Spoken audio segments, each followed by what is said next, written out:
And we are live. We're live. Hello, everybody.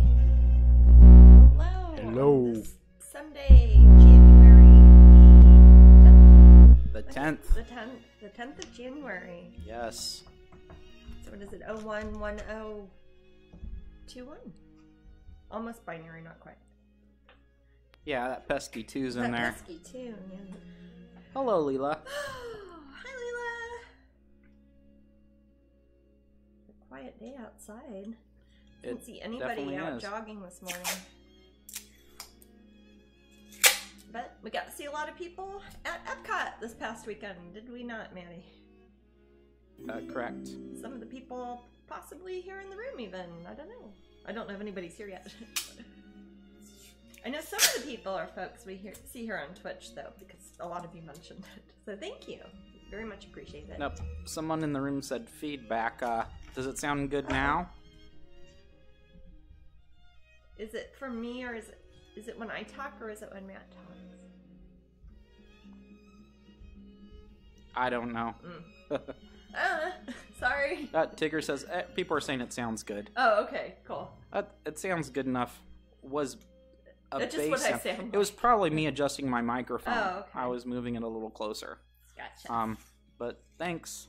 Also, you might hear really loud noise from my masking tape. Oh, yeah. I haven't taped my paintings down. It sounds like That's a pterodactyl. treble sound. It is. Sorry.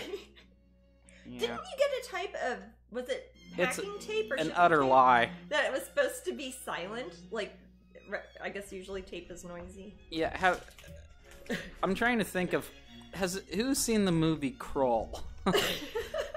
If you've seen the movie Kroll, it screeches just as loud as the monsters after you kind of destroy them and they head back to the beast. Yeah. Yeah, that's what it sounds like. It is a little bit. I was gonna think of like maybe one of the Godzilla kaiju sort of monsters, but maybe not.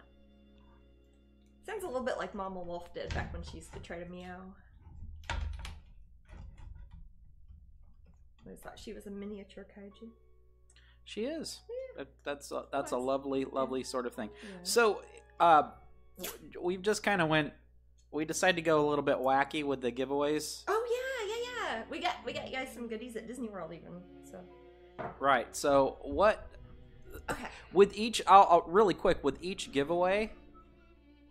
Jasmine we're going to give away both that cool painting pixie pin. Oh yeah. Okay. Hold on. I got everything. Okay. All right. So we both that painting pixie pin. These are all things from Epcot's International Festival of the Arts, in case you don't know. And the World. Disney prints. Yeah, the postcards. Disney postcards. Both of my Disney postcards official Disney merchandise. Direct from Disney World. Some of you saw us waiting in line at Disney World buying my own postcards yesterday.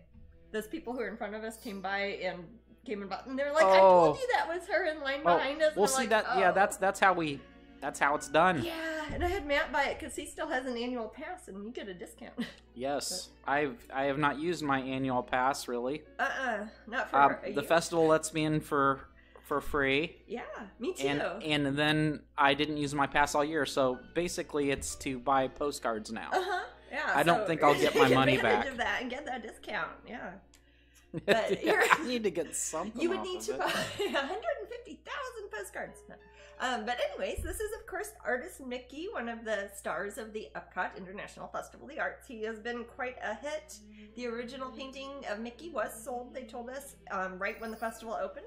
That's pretty cool. We also have Princess Tiana. This is the second time I painted Tiana. This is her portrait called Tiana's Magical Evening, and this is also an Epcot Festival debut. And we're giving away these postcards, and I will autograph them for you, and you get a painting pixie. And every giveaway we do today, we'll get these. In addition, are we doing the regular prizes too, aren't we? Oh, you bet. Heck yeah. You bet. So everybody who gets a prize will get these 3 items. Those are just the bonus on. These are just bonus on top of that. Because we've been at Epcot and we're having fun. Okay, so we have the print of the week will be part of the first prize giveaway, and that painting is Fairy with Dried Flowers. She is the Strangeling sale print of the week for this week, starting now, I guess. So if you don't win the print, you can get her up at strangeling.com.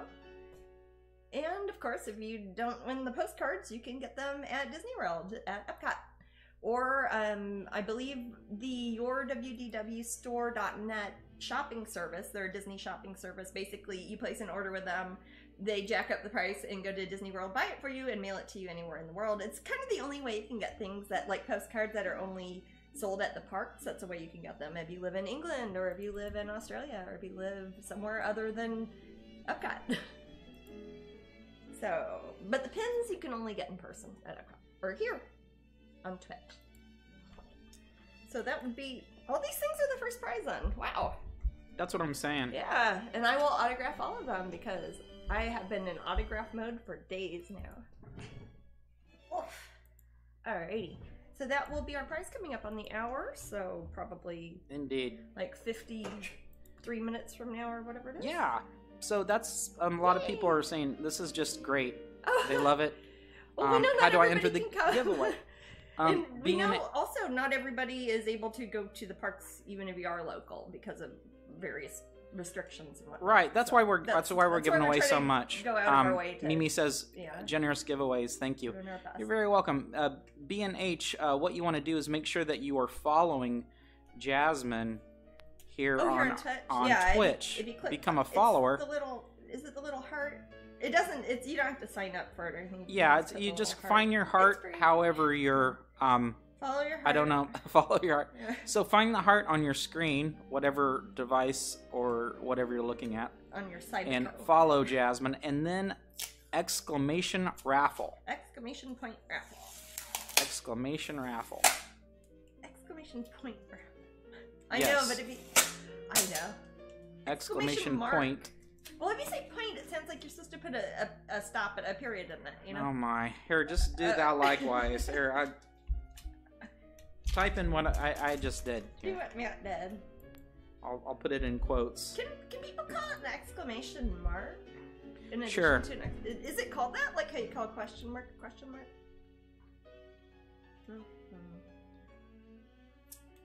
One of many who need these postcards and pin. I like the word need there. Yes, you need. Yes, I agree. You must need it. Hierarchy of needs. Mickey Mouse postcards are at the top. So, I will, I'll continue to make sure that we have those available for our Twitch prizes throughout the event. And I don't know, they might be doing things like the mugs and magnets and t-shirts, but at Epcot right now they have the canvas prints, the postcards, and the matted prints are the things that are at least part of the initial weekend debut at the festival.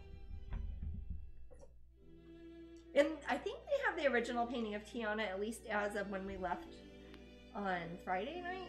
We didn't look on Saturday. We did not look on Saturday. They have the originals in the American Adventure Pavilion in the Art of Disney.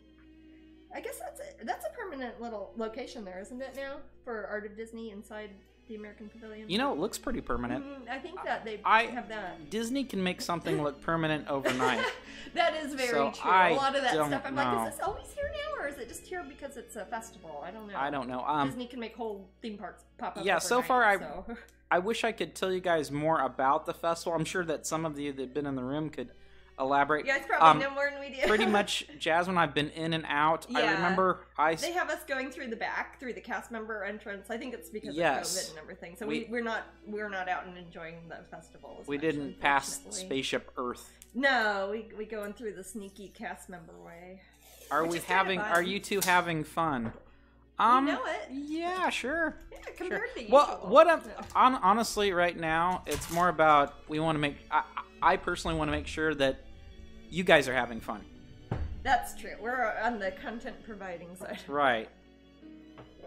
But I myself haven't ran around and did anything at Oh no, we Epcot. basically come in through the cast member parking, go through the secret door, and we pop out and we're there. I think that's pretty much what Disney wants us to do. It is, yeah. I'm not. I read their it's part of their 17-page PDF that they sent us. It's a huge PDF of all these things, and those of you who have been to the festival, you know, I can't touch you guys and give you hugs like I usually can.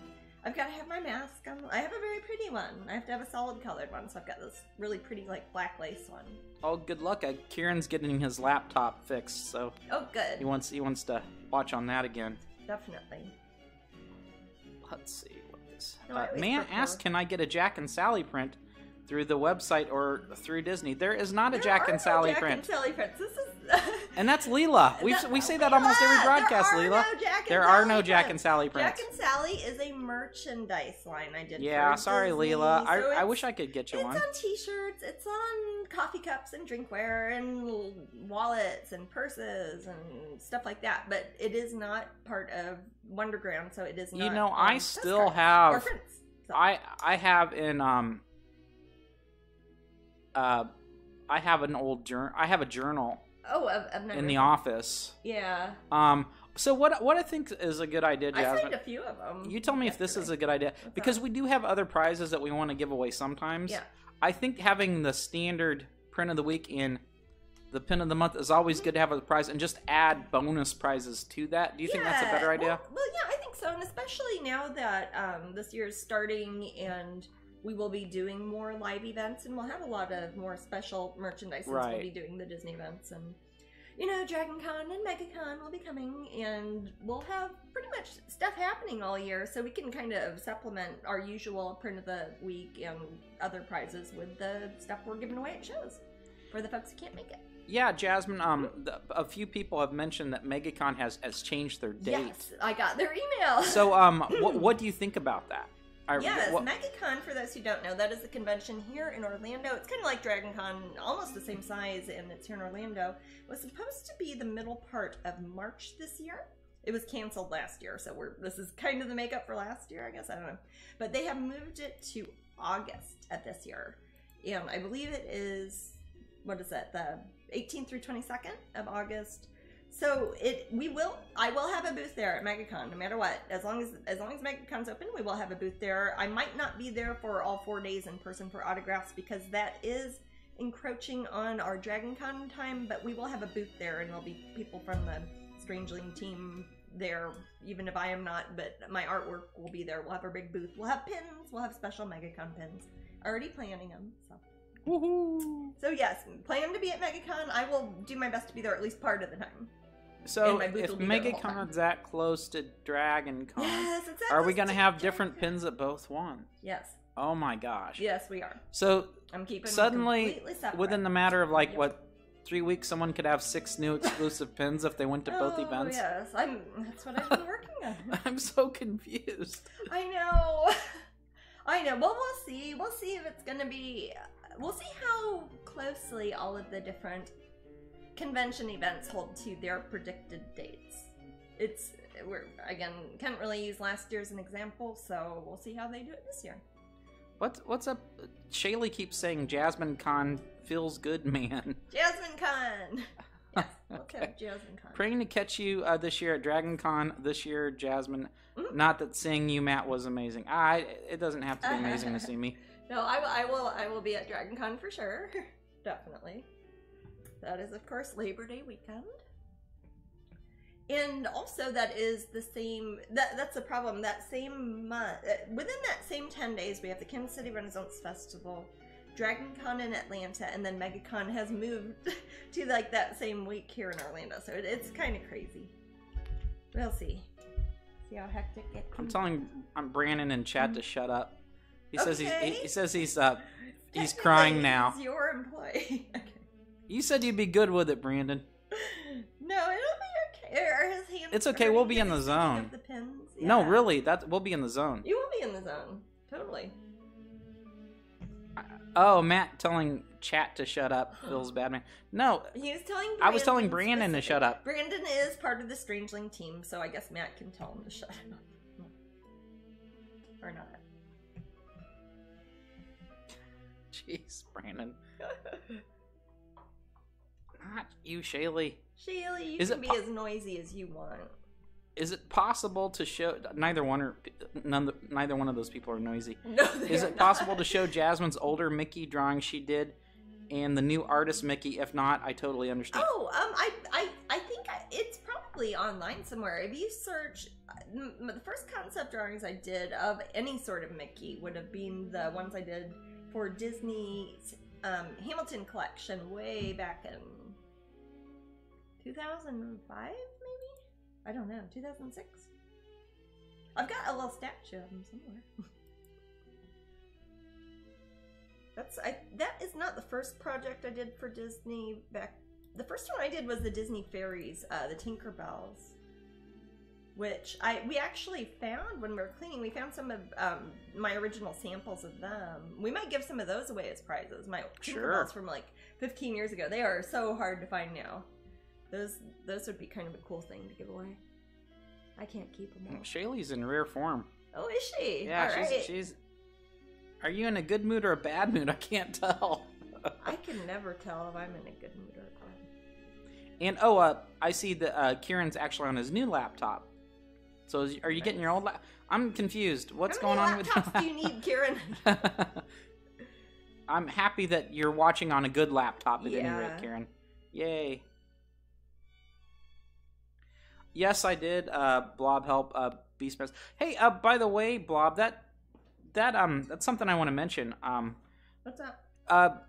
Jasmine, you remember Beastmaster? Mm-hmm. Do you know the love interest from Beastmaster? I don't remember. No. I don't think she had like this pretty red hair and these pretty green eyes. Yeah. Her name was Tanya Roberts. She passed away recently. Oh no, really? But have been that old. Kieran has too many devices. Leela says. Too many devices. Okay, I'll. What's up? I wanted to show off this Beastmaster.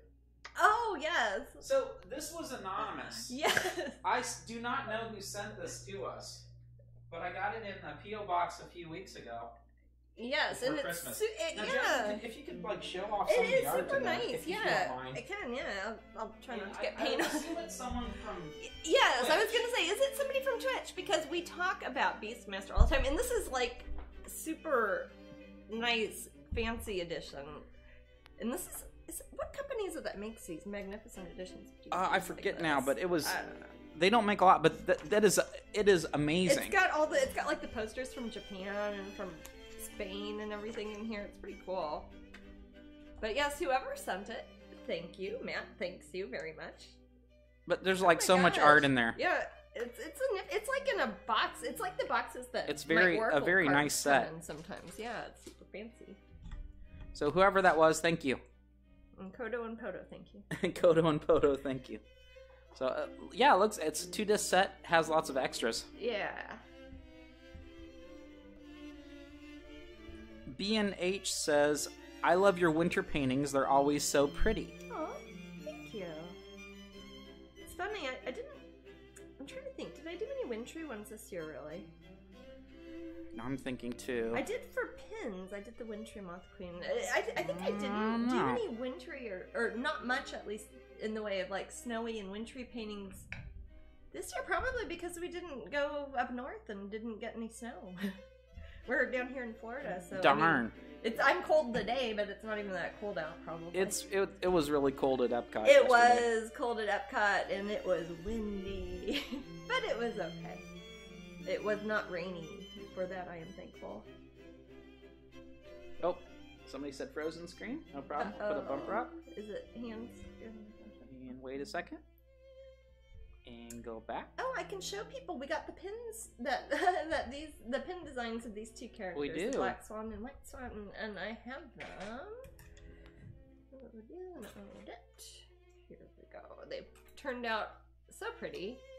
They are, of course, based on the line art. I drew these before, sometime last year, and finally got around to doing the finished line art with the enamel colors, and this is how the pins turned out. They turned out beautiful. These are both usually we have one pin per month, but this is the January pin of the month is 2 pins. We started the tradition and I think last year. Those will start shipping probably Tuesday. Yeah, if you guys are Patreon pin collectors, you'll be getting these in the mail. Brandon is putting some packages together as we speak. Oh, is he really? Nice. He better be. Oh, is that why you're telling him to shut up? Yeah. Tell him to shut up and go put the pins together? Yeah, Brandon and I keep talking about the, getting a Brandon cam. Yes. That he doesn't know about. Oh, like a surveillance, like nanny yeah, cam and then, you know, stuck in like a teddy bear or something? Yeah, it's in there on him, and every now and then, it's like, what are you doing? Ritter Critter says, hello, all love the pins. Hello. Leela says, my personal favorite painting of Jasmine has to be the Once Upon a Midnight Dreary set. Oh, guess what, Leela? I finished the line art for that. I haven't done it with the colors yet. For the pins. For the pins. I didn't know you were going to say anything. I know. No, I'll make sure Leela gets some. You know, I am constantly teeming with extra knowledge, and I don't know what I can say and what I can't. So I basically wait for Jasmine to say stuff, and then I just follow suit. Follow my lead, because I know what things that I'm allowed to talk about and when I'm not. Yeah. Sometimes I will say things like, you know, there's exciting things coming down the pipeline. Yeah. But that's so generic. That can mean anything. Generic. It also sounds like maybe you don't. Like, I've got some really big stuff going on, even if you don't. But yeah, then it sounds like. So that's nice. Oh, Sunshine sees something. What is something? What do you see, Jingle Cat? Is Jimmy Jr. Pesto out there? Oh, my gosh. She's being crazy. What's going on, Sunshine? Come here. Jimmy Jr. was down. What came by this morning, though, Manny? Sunshine. Oh, now she's back. Oh, I gotta go. What's going on?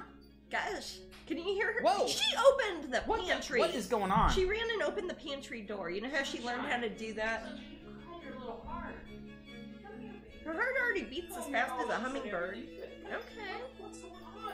You little squirrel. She was acting crazy. I'm telling you, earthquake. She's insane right now. I know. What's going on? She's got big stuff going on. There's not even anything out there. Really? There isn't like an early raccoon or anything? No, that's real. I don't know what's going on. I bet there's one of the alley cats are out there.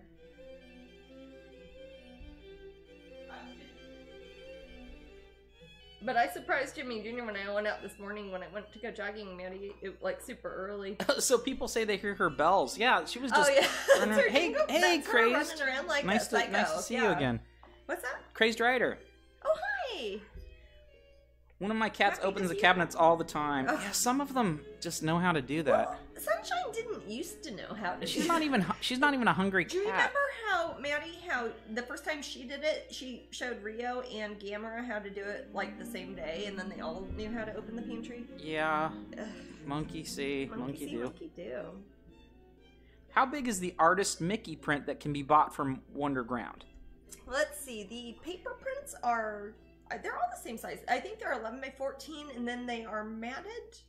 Correct. To maybe a 12 by 16, or to a 14 by 18, or 12 by 16. Yeah, they're always that weird size. Yeah, but they come with the Disney matting on them, which are all like fancy cut mat boards. Yeah, they're super nice. Yeah, it's a very nice setup actually. It is. Yeah, I like how they do. You can immediately put it behind glass even after a signature. Yeah. Yeah, it's. I know, I dig it. Yeah. I kind of wish all my prints were like that, but I don't have Disney's resources. Jasmine, what would you say? Is the Mickey or the Tiana more popular this year? Or are they about the same? I would say. Just thinking. Well, it must be around the same. As far as generic Disney fans, I would say Mickey is more popular, but I'd say they're probably about equal as far as people who collect my work specifically. Yeah. That makes sense. It seems like everybody got one of each, unless they were just like, oh, what's this? Oh, there's Mickey Mouse sort of thing. So, you know, some people just like Mickey. And they don't even know I painted it. Kintra says the standard Disney print size. Correct. Yeah. If you have any of those matted prints from Jasmine ever at Wonderground, it's that size. It's that size, yeah. All the Why don't I know that size off the bat? What's that? It's 11 by 14, I believe, right? It is 11 by... And well, actually, on that one, too, the original painting was 11 by 14, I think. Or wait, or did I do 8 by 16? No, it's 11 by 14 I don't know. 12 by 16. It's whatever the one that one that's over there is not. I don't know. I couldn't tell people on Twitch forever about it. And it was it was 5 feet away from Jasmine's desk, like the last few Twitches before we'd sent it. So, I think it's interesting when, you know, because there's several approval processes, and Disney could say no at any one of those approval processes. But I like it when it's like nearly a finished painting. Yeah. And then it would be like, well, I hope they approve it because it's this beautiful painting I know. Just, yeah. Like, well, with that one I was lucky they did not ask me to change anything on him. Okay, so with matting, they're 14 by 18. 14 by 18 with mat. Yeah, see, that is a unique ratio. It is, but I would say that is a standard size. Like, if you look on Amazon, if you're looking for picture frames, that's one that's always, like, on the drop-down for already made frames. I can't wait for the Poe pins, Angela says. You and Leela. I know. No, they will be coming. The thing is, they are very complicated pins, so, and there will be 5 of them, so we might do some sort of special set with all 5 of them together. I don't know. But I finished all the line art, gosh, just day before Epcot. Thursday, I finished it. So. Yeah, you did a lot that day. I did, yeah. I got all sorts of new pins in the works. I've been doing a lot of pen and ink line art for some of the upcoming pin designs since we do have a lot of events coming up. I love the reflection in these 2 pieces you're working on. Thank you. I'm kind of touching that up a bit more, just adding in some of the shadows, just making sure the same patches of like the little dark bit here matches that dark bit there. Since it won't look as hardly drawn once it's reflection. I just want kind of patches of color in the right place at this point. Are you so you just kind of free-handed that symmetry there? Yeah, that one. If I wanted it to be exact, like if I wanted it to be like on a mirror, I would get a piece of tracing paper and just draw it and copy it down, but I want it to look like water. So gee whiz. This isn't if you turn it upside down, you can tell it's not exact, like that goes that way and that should go that way, but you're not going to be able to tell once it's done. Will the paintings that Jasmine is working on be available as canvas cuties or prints? Yes, they will be available. I'm looking at it, and I can definitely, probably not the reflection. Not the reflection, but I can see, I already see a square in my head. Yes. Since I did do the line art first, I was able to think about that a little bit. I'm like, hey, I can make this into a square. I think we're also going to be doing these as 10 by 10 canvases at Pop Gallery. Now, the original paintings of these I'm working on now have already been sold, but we are taking reservations for the masterpiece editions. Yes, we are. Just shoot me an email. Email matt@strangeling.com if you want one of those. I already have some reserved. Oh wow. All right. And I only make 5 of those. But we'll have regular prints and we'll have canvas cuties. And all those will be up at strangeling.com. You don't have to, like, travel across the world to get these ones. Now next week, I'll probably be done with these by then. So I will be working on probably... A lot of the pieces I'll be working on over this next coming year will be ones destined for my solo show at the Corey Helford Gallery, which will be right at a year from now, isn't it? Because I think it was like a year from Friday, because it was the same date as my Epcot. I think so. Yeah. So a year from now, roughly, in California. So are you going to work your Epcot shows around that? Around what? Next year? Probably, yeah. Because it would be starting around the same time. Well, I guess you only show up for one day, really. Oh, yeah, for the opening in California, I only have to be there on the opening day. So, because assuming they have Epcot International Festival of the Arts at the same time next year, I usually do 7 or 8 appearances at Epcot during those 2 months, so I can stagger them. Jasmine, what will the size be for the black and white Swan Masterpiece editions? We're doing 16 by 20s on these, I believe. So since that's the same proportion as an 8 by 10, basically twice as wide, twice as tall, and then I'll do hand embellishments on those. So I think those are $5.95. Yeah. And then we'll have a variety of add in that Patreon discount. Yeah, of course. Yeah, if you are a Patreon 10 member, you get 10% off. Which saves you a lot of money if you do things like buy original paintings and masterpiece canvases.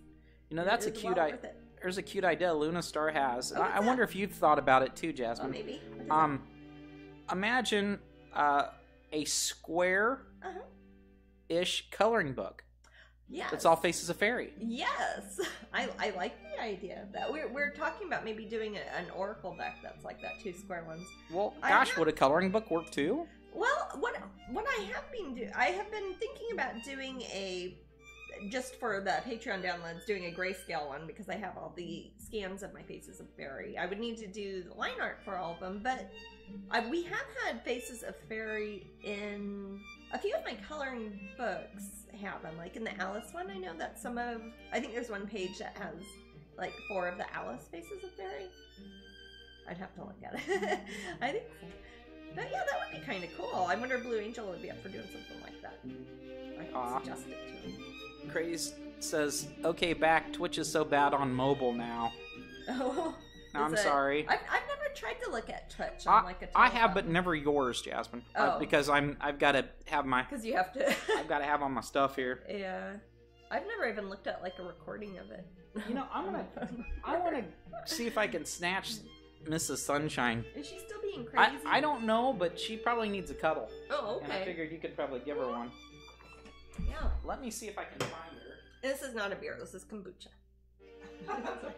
It's that one is Mother Kombucha. That's that mint one again. That's so tasty. Where her babies are. Oh. I'll see if I can find her right away. I'm not gonna. Yeah. She might run away from me too. She's in the mood. Yeah. Sometimes when she gets wily, she starts trying to run away really fast and go in the other room. Did you find her? I got her. She ran to me. Yay! What a good girl. Oh, ow. You okay, babe? Yeah. Just a bunch of shoulder. Ouchie. Okay. Know how that is. Awful sunshine.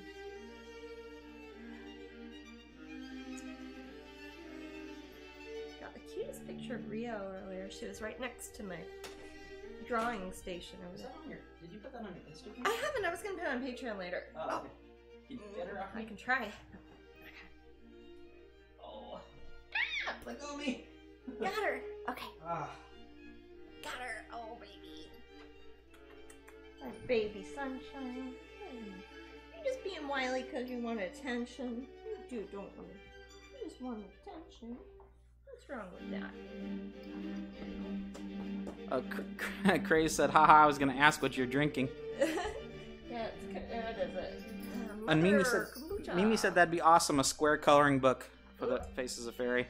Okay, well, you know what? I might suggest that then to Blue Angel because I ninth that, Jasmine. I think that's an excellent idea. I really love book shapes that are in different formats than your standard 4x5 rectangle. And that would actually justify it too, because all those paintings are genuinely square. It wouldn't be like just like a a shtick, a gimmick. Oh, that'd be cool. I like that. She is sweet, but she's being... It's not ornery. I don't know. She's kind of in her own world today. Sunshine.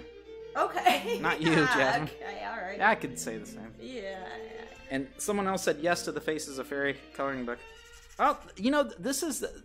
I think Facebook is good, and Patreon's obviously good. Yeah. But this is actually a pretty good place to get ideas, and we can actually converse back and forth. It is. We kind of think in real time. We've thought of ideas a lot when we've been up here on Twitch talking about stuff.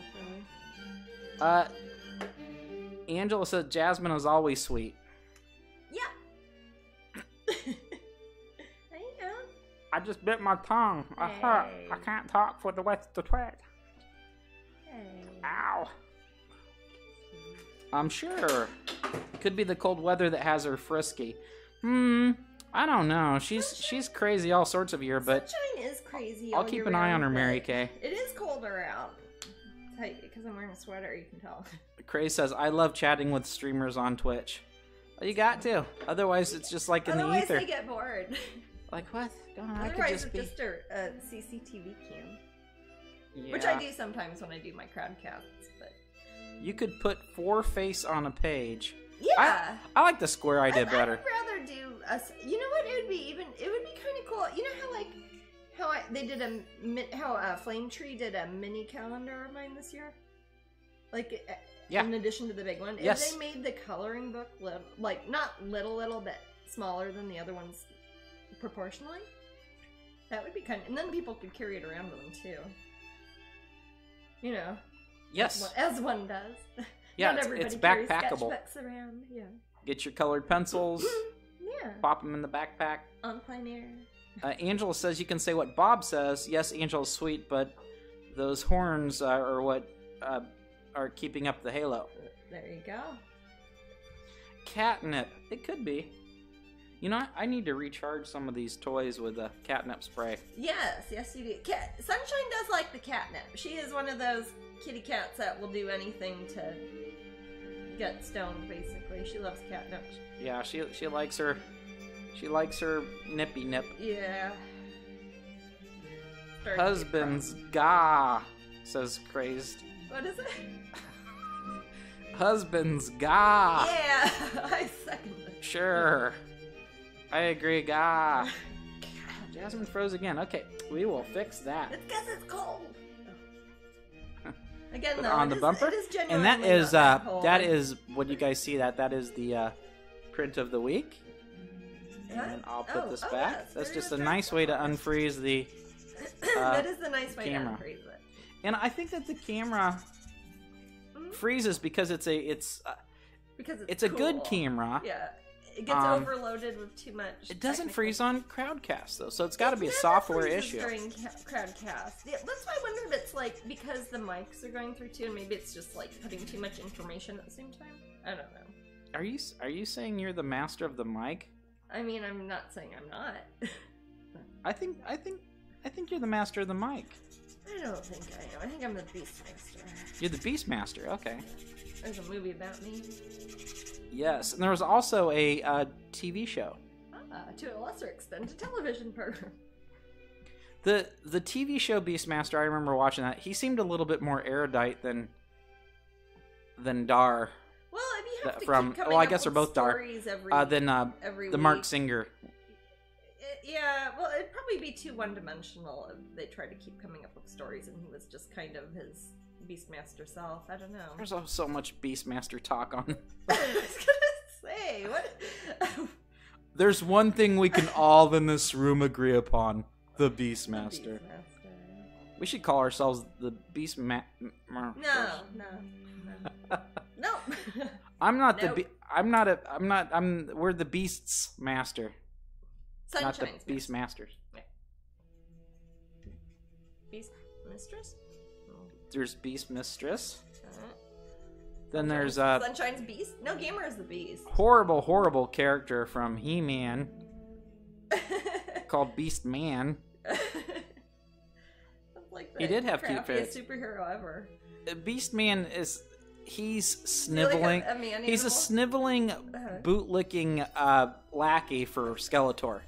Oh, he talks like this. Oh, yes. And I think could Beastman control beasts?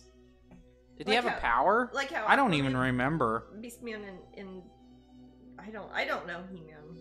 I was going to ask, is that the one who had the ferrets? That's how they know. Yes. Yes, Kodo and Podo. Yes, Kodo and Podo. If we ever refer to Kodo and Podo, we're talking about the ferrets and Beastmaster. Hey, Mary Kay, have you watched He-Man lately? It does not age well. They still make them? No, sorry. I think they tried to make a new one. I don't know. Have they tried to reboot that? They made She-Ra.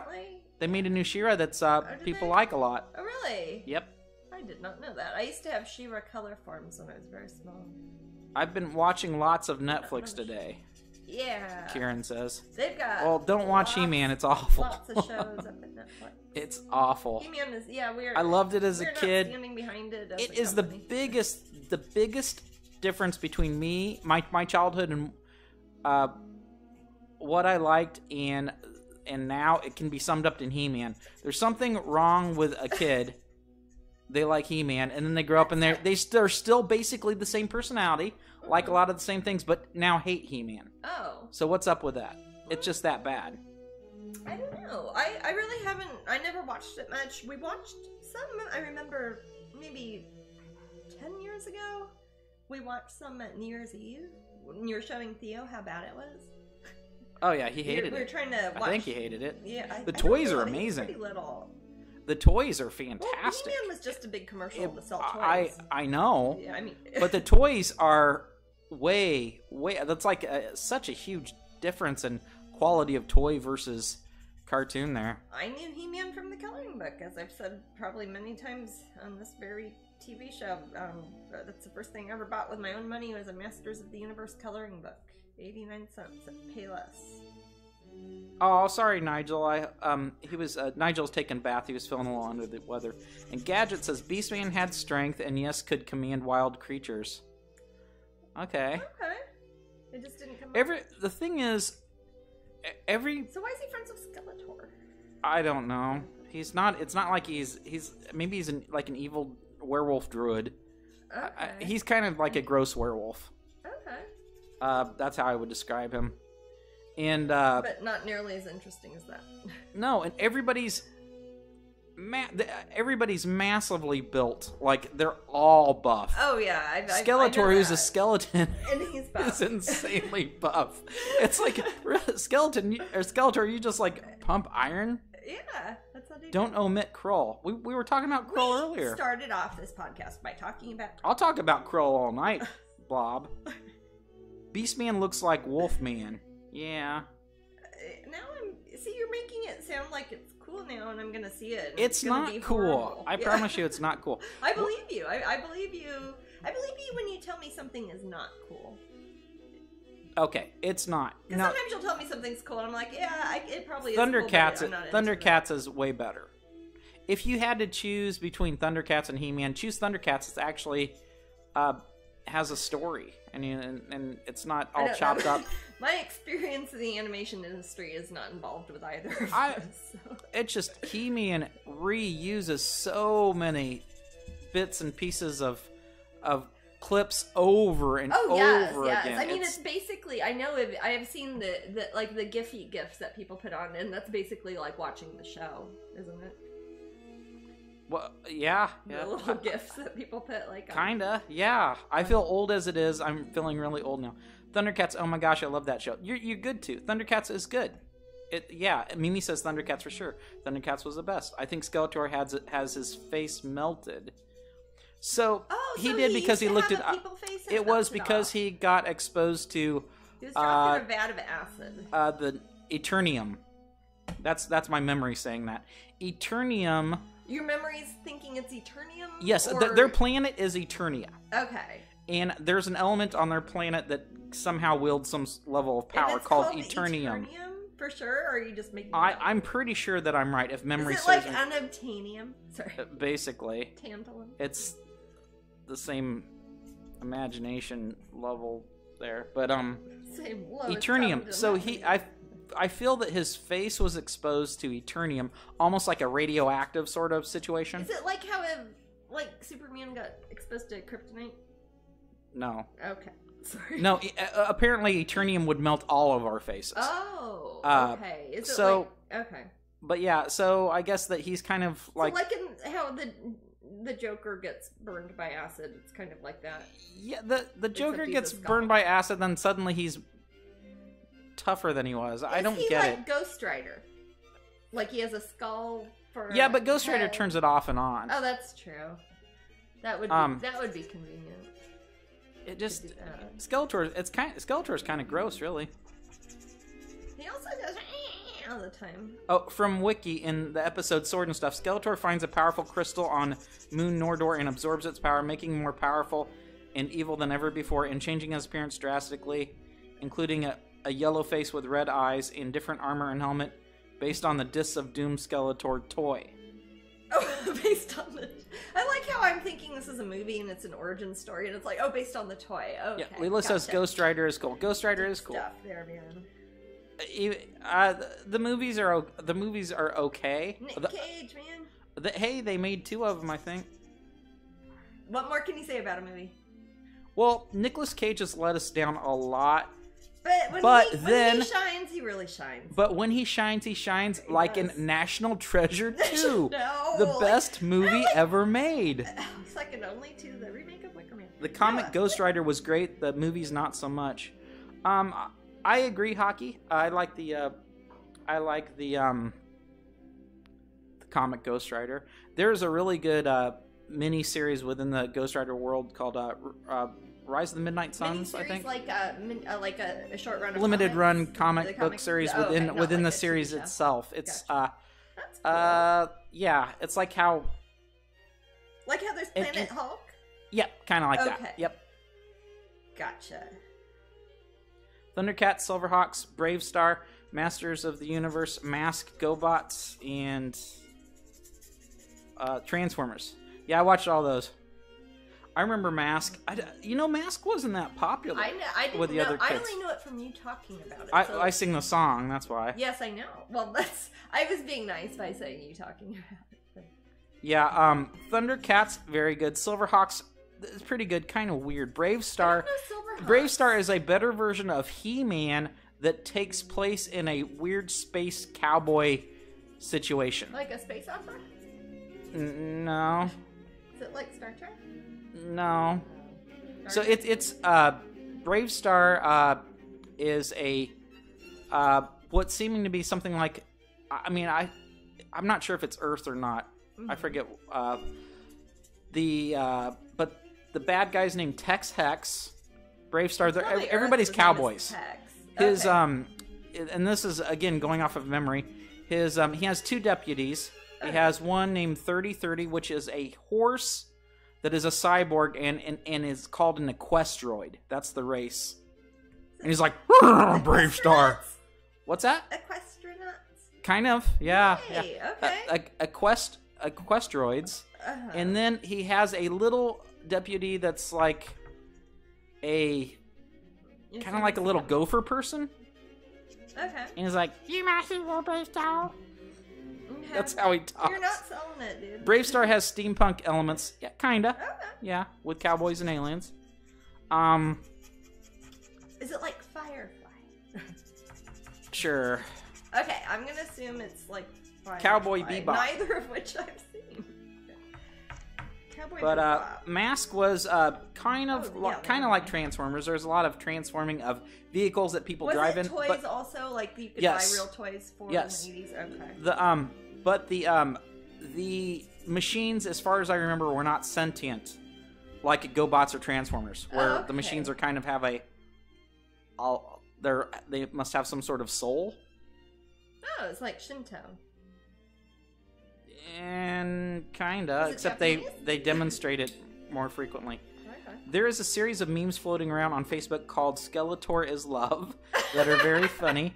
Pretty much scenes from He-Man captioned by uplifting affirmations. I'm sure that our friend Dolphin is all over that. Voltron. I was a huge fan of Voltron. I love the toys. My favorite toys of the 80s might be Voltron. Very, very cool. You know how in Rick and Morty, Jasmine, when he says, "Oh, and the drones become this cool little guy." Oh, and they fit together. Yeah, yeah, that's basic. Like, no, you can't keep the drones. It's they like turn into a little robot. It's like Voltron. Yeah, yeah. I think they even called it Voltron. Doesn't he say they turn into a Voltron or something like that? I don't think so, but maybe he does. My brother and I watched Biker Mice from Mars as a kid. I did not watch that. I don't know that one. I think that's when I was kind of like, after my stint with Teenage Mutant Ninja Turtles, I was kind of off the adjectives. Don't want to fall back on it's like, that's just too many descriptors there. Yeah, I think, Teenage Mutant Ninja Turtles was actually kind of poking fun at that, wasn't it, originally? Teenage Mutant Ninja Turtles is... It's hard to say. When Eastman and Laird came out with the first comics, they were much darker than the ones that we think about from the old cartoons. They were... it was more... It had this dark style, and it was, except for the covers, it was all black and white. Yeah. Those are the older comics. They're very, very well done. Yeah. So I'm not sure if it was tongue-in-cheek then. It's hard to say. I think it was. I think it was making fun of the overuse of adjectives to make them kind of like what would be before hashtags, before like keywords that you would use in children's toys.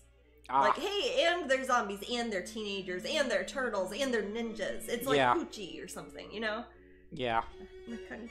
Kung Fu somebody said bless you. What's that? Somebody said bless you. Oh, thank you. So, people in the room, Blob Help says, when mice, I think Danger Mouse. Danger Mouse. Now that is a program. Yes. I can get behind that. Jasmine loves that one. Captain Caveman, did you ever see that, Jasmine? Nope. Mighty Mouse?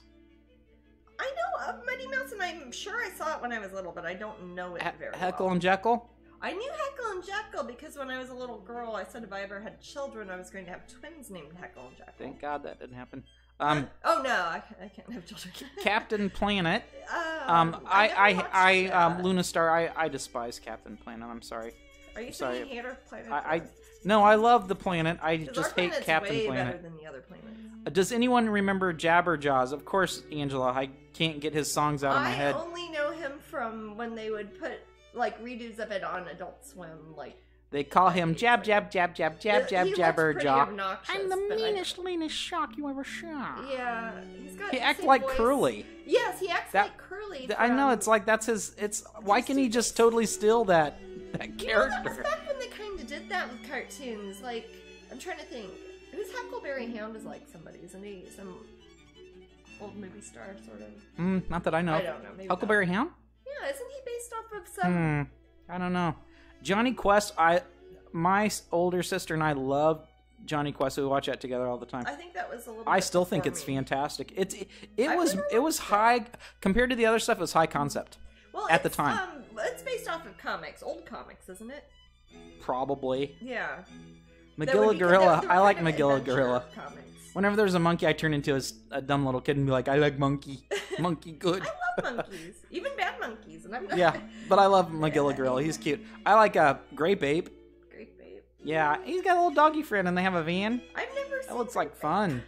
I think these were all cartoons that were popular in the 70s. Or not all of these. Some of these are 80s. Hey, Bianca, we were talking about you yesterday at the festival with Bobby Bloom, if you know her, if you know her name, Bianca. You might know her in real life. I don't know. It's always funny when people I know each other, but I don't know that they know each other. Oh yeah, yes, we were talking about you, Bianca. Yes, we were talking about you, Bianca. Oh, Bobby's Bobby's. I've known Bobby for years. I have. She was like, probably like the. She was when I got on Facebook, like the 4th person I probably friended. Yeah. How was the festival? Cold, but good.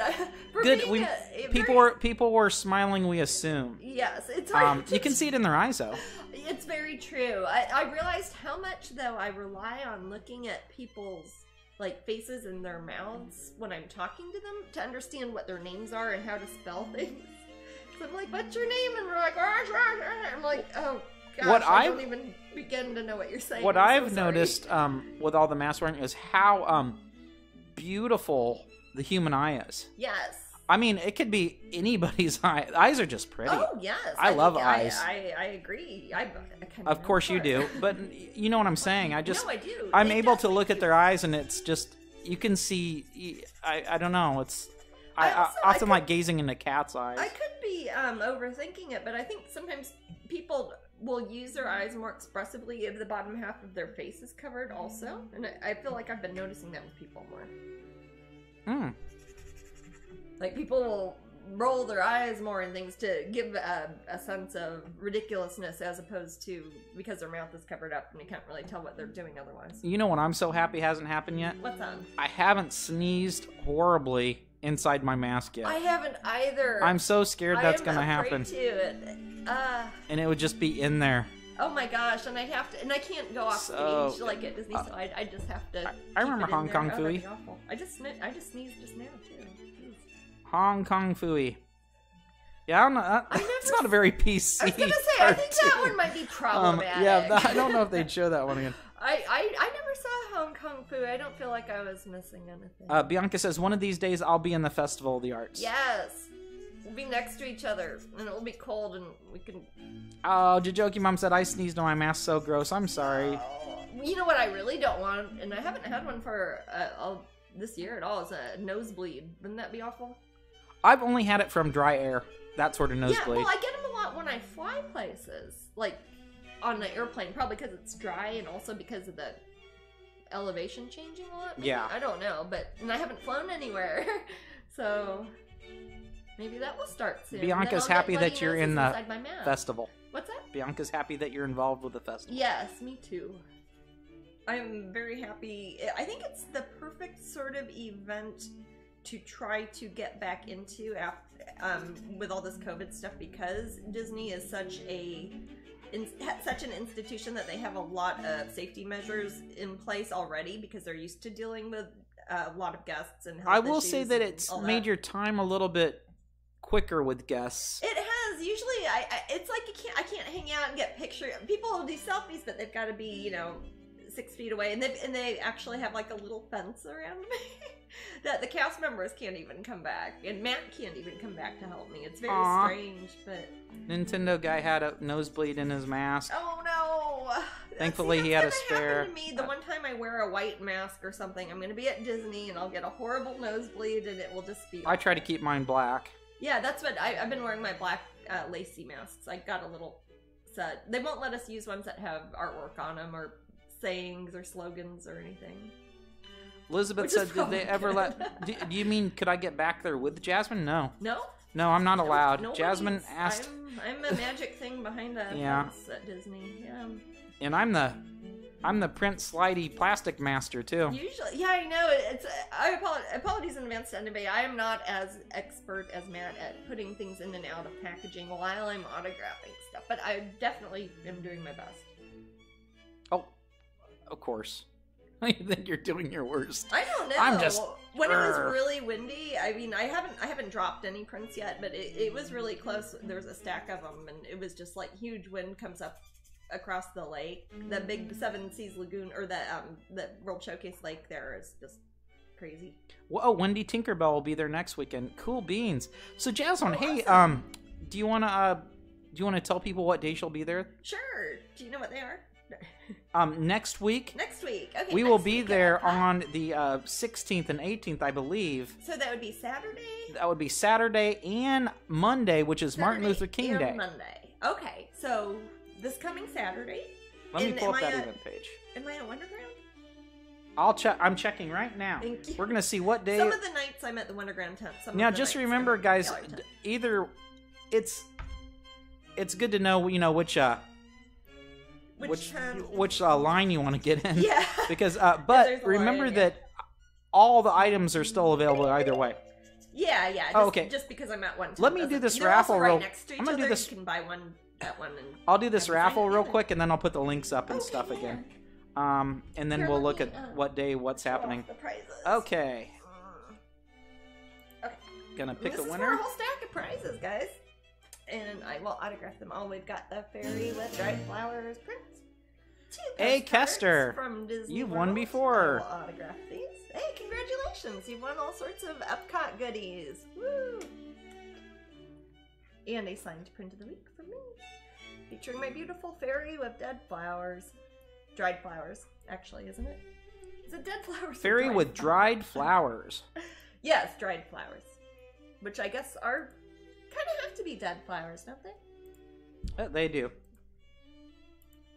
Unless it's like some sort of weird succulent cactus. I was gonna say, yeah, but they're actually pretty. So I put the instructions in there, Kester, for you. Let me put them in again because a bunch of text just flew up. Oh, how to claim your prize by email. All right, and now we're gonna start the next raffle. And the next raffle will be for the pins, right? Yes. And then also and I'm gonna start that. Now, so there we go. Let's join that, guys. These will be like the first people who get the pins for the paintings I'm working on now. We've got White Swan and Black Swan. And again, these are the 2 pins that you get for January. If you are our Patreon pin collector club, if you're not, join right away and you'll get both of these and the other Patreon stuff. That's cool. Or you might win these in about an hour. Also, you will get the Epcot goodies. So you get a Painting Pixie pin from Epcot. You get the 2 postcards from Epcot too, and I will autograph them, and we will mail them to you. We won't mail them like postcards. I mean, you can, because they're Disney postcards, so you can put like you'll get it pristine as if you would have purchased it, except it's signed. Yeah. I said you'll get it pristine as if you, thing, and I'll sign it. And these are just. I still think it'd be funny if you did send it that way. You know, do people still send postcards like that? Probably not with the artwork ones, because they can probably sell them. It's been a while since I got one. I mean, I get them. I get ones that people make at home. Yeah, or like Christmas cards and things. It seems like I got postcards from people. There'll be pictures of them, and they're children. Let's see, Saturday the 16th. So Saturday 16th. Jasmine will be at... This coming Saturday I'm at Epcot. trying to see. It's probably in the... Is it in the discussion part? Which, about, probably? I'm looking at the about. I'm bad at this, guys, sorry. About... Scroll down. Gosh, if you can't find it, I bet other people can't either. Oh wait, let's see more. There we go. It's because you were so kind to have put the info in there. Aww. Wonderground Gallery is okay. That's the Monday. So Pop Gallery on Friday or Saturday. Jeez, Matt. Okay. Saturday. So Pop Gallery tent at Epcot. Yes. January 16th, Saturday, January 16th, I'll be at Pop Gallery. At the Pop Gallery tent, and that is located in the China Pavilion right before you 5 to 7 p.m. 5 Be to there. 7 p.m. And again, like Matt was saying, the Pop Gallery tent is right down the way from it. You can buy stuff at one tent, bring it to the other. They're not that far from each other. They're really. right close. If you accidentally go to the wrong tent, it's okay. I can probably wave and you can still find me. It's not that complicated. It sounds complicated on paper, but when you get there, you're like, oh, okay. And you'll see a bunch of stuff in between there. Yeah, and you'll see other cool stuff. And also, you're at Disney World, so. And January 18th, which is a Monday, Martin Luther King Day, come see Jasmine at the Wonderground Gallery tent from 5 to 7 p.m. And that is one over by the Morocco Pavilion. And it is a little confusing at first because Wonderground has 2 tents that are across from each other, one of which has the cash register and the other one is where I'm at, and that has artwork and such. And they have been running out every, 10 minutes or so of postcards and prints, but they restock many times throughout the day. Since they are actual tents, they don't have a lot of room for boxes of things, so they have to literally go across the park at Epcot, open up another carton of prints or whatever from California, open up, bring it, restock it in the tent. So just bear with them. They're going as fast as they can, and they've got a lot of extra rules about touching things that they've got to follow protocol. So things take a little bit longer than usual. That's why. Everybody's doing their best. So that Nintendo guy says, I told you if I ever want a postcard, I want it sent the old school way by slapping a stamp on it, but Ashley says no. Maybe if you win, I'll send 2. Well, I can always do that with my own artwork, not the ones that Disney make, but my own personal artwork. I could make postcards and send them out. Good. Should do that for my Patreon people sometime. Yeah, I could probably figure out a way to do that. I can export it as a .csv file. Yeah, you can do that, but then it's like, how do you grab all the shipping addresses and everything? That's part of the comma-separated values. The addresses that people have put into Patreon. I don't know. And then stamps.com? No, I would use, well, I won't say what company, what printing and shipping company I would use. Oh, okay. But yeah, I know a way that it can be done, and it works with the Patreon software. So, I know. Yeah, I know. We know. Man. You don't think we know, but we know. Oh, you don't even know. I went to Patreon. Oh, you guys. We know. We know. Where were we? I don't know. He-Man. He-Man, yeah. Oh, we were talking about Disney World. So, do you want to do the? I need to make a little thing for this. Let's say I'm trying to think of a good title for this, guys. Like malarkey, mystery, or mayhem. Oh, are you gonna read another crazy story? Yeah. So basically, all right. Basically, I'm trying to figure out, and maybe I'll use the voting in with this, because when I read these little stories to Jasmine, I want the room. I'm curious to think will they think this is mostly a BS story? Do they think there's some truth to it, or do they think it's absolutely true? It's pretty true. I think I'm going to say pretty true because that's not fair. I'm going to think meta thinking it, and it is a book that is pre-internet, before people could look up if things are urban legends. I think a lot of the things in it are probably based on true stories or things that somebody thought was true at the time, but have been greatly exaggerated. Yeah, Leela says, is it the Believe It or Not section? Yeah. Yeah, we'll call it Believe It or Not, but I kind of want to get a gauge. You could say I believe it or I don't. But there's sometimes elements of truth to something. Yeah. And we've Believe It or Not's very black and white. That's I want to get the gray if possible. Kind of. No. So, but sometimes you read a story and you're like, no, that's just kind of a lie. Like last week, we had I thought it was a pretty interesting story about the lightning guy. Lightning dude? Yeah, and that's the one it was funny. And that one we knew might be kind of true because I knew some of the numbers that they threw in it just from. That does not make it true. That makes you. No, it doesn't. Means that you remembered a report. That's very true. Yes. That is true.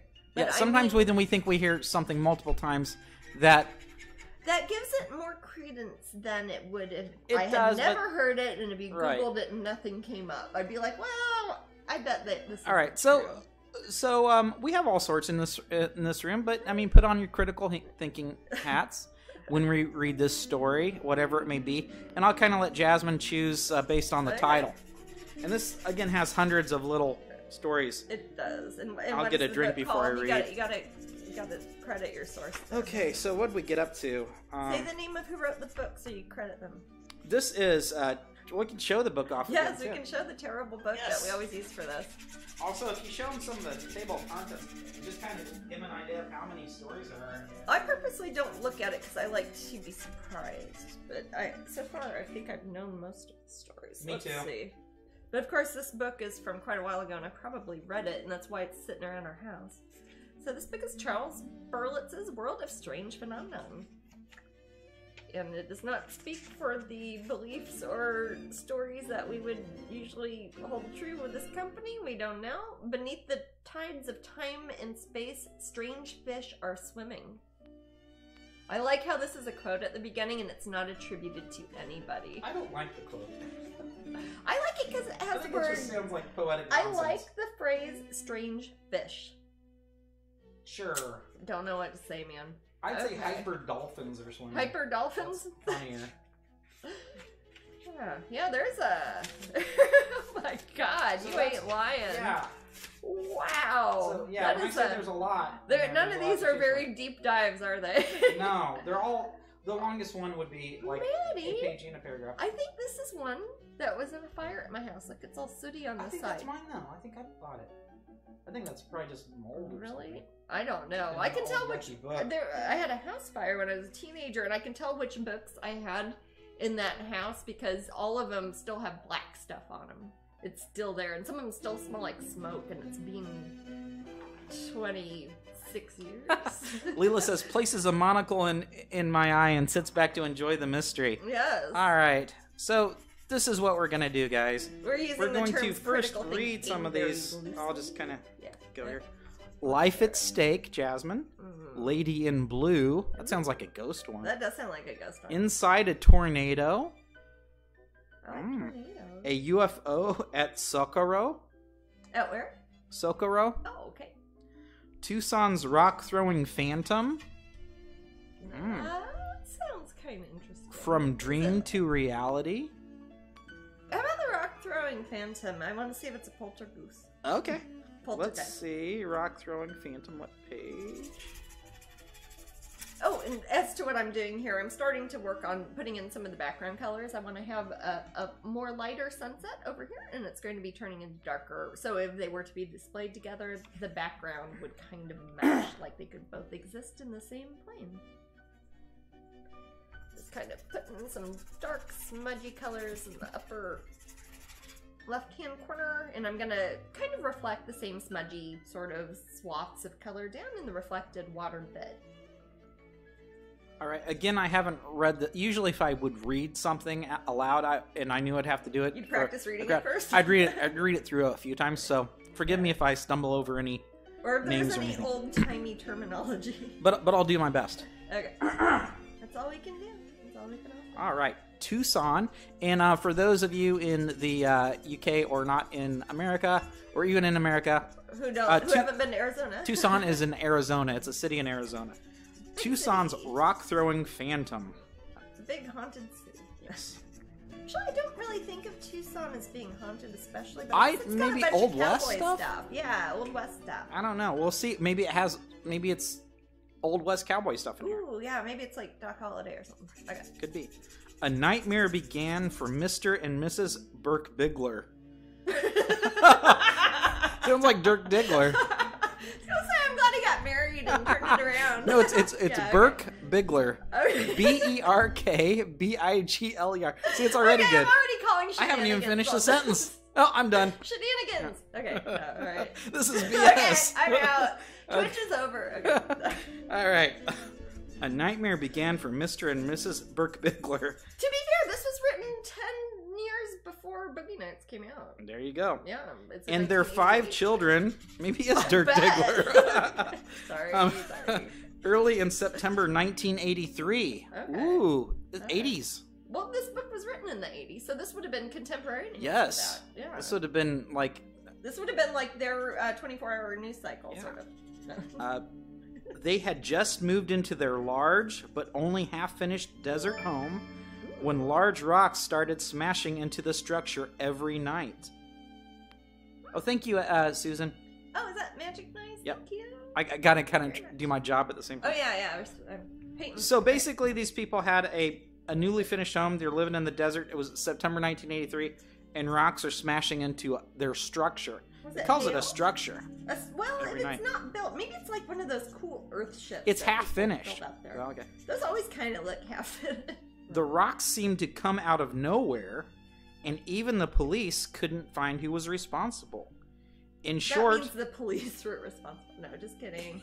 In short, the Burbiglers were suffering from a rock-throwing poltergeist. I called it. A particularly bothersome sort of spook that likes to pelt houses with stones. A troublesome octopus person. This is the thing. There's got to be a cast the first stone joke in there somewhere. Octorox, Maddie. The family members invariably ran outside to catch the culprit responsible, but there was never anyone in sight. I like how they did it invariably. It's like if you're writing a sentence, you can always just throw invariably in there. Makes your sentence way longer. Okay, Jajoki says it was desert raccoons, and Angela says it's aliens. The Southwest is known for its aliens. It is. So. I was going to say that. There's the desert out there. You can see all sorts of crazy lights. It's pretty cool. Okay, this is cool. The attacks would usually start between 5:30 and 7 p.m. That's pretty specific. When the family arrived home from their jobs or school. How long were these kids in school? It's like, what is this place? Am I getting paid or am I learning? When the family arrived home from their job or school, the stones would come in brief flurries and then stop. Was it hail? Only to resume. I don't know. Ice. Okay. It hasn't mentioned ice. It just said stones. So and it said it's September? Yes. In the desert. Yes. Yeah, September in Tucson is still hot. I think. I don't know. Do we have any Tucsonians? Yeah. Ritter Critter says it's the doctor. Yeah, probably. So far, all these theories are valid. Raccoons, aliens, and the doctor. Yeah, they could all be in the same episode even. Very much. Well, that's almost turned into like could be the Guardians of the Galaxy there. That's true. Sometimes a family heard a mysterious knocking on the doors and windows as well. Ooh, and the windows. Ooh, it's getting spooky now, man.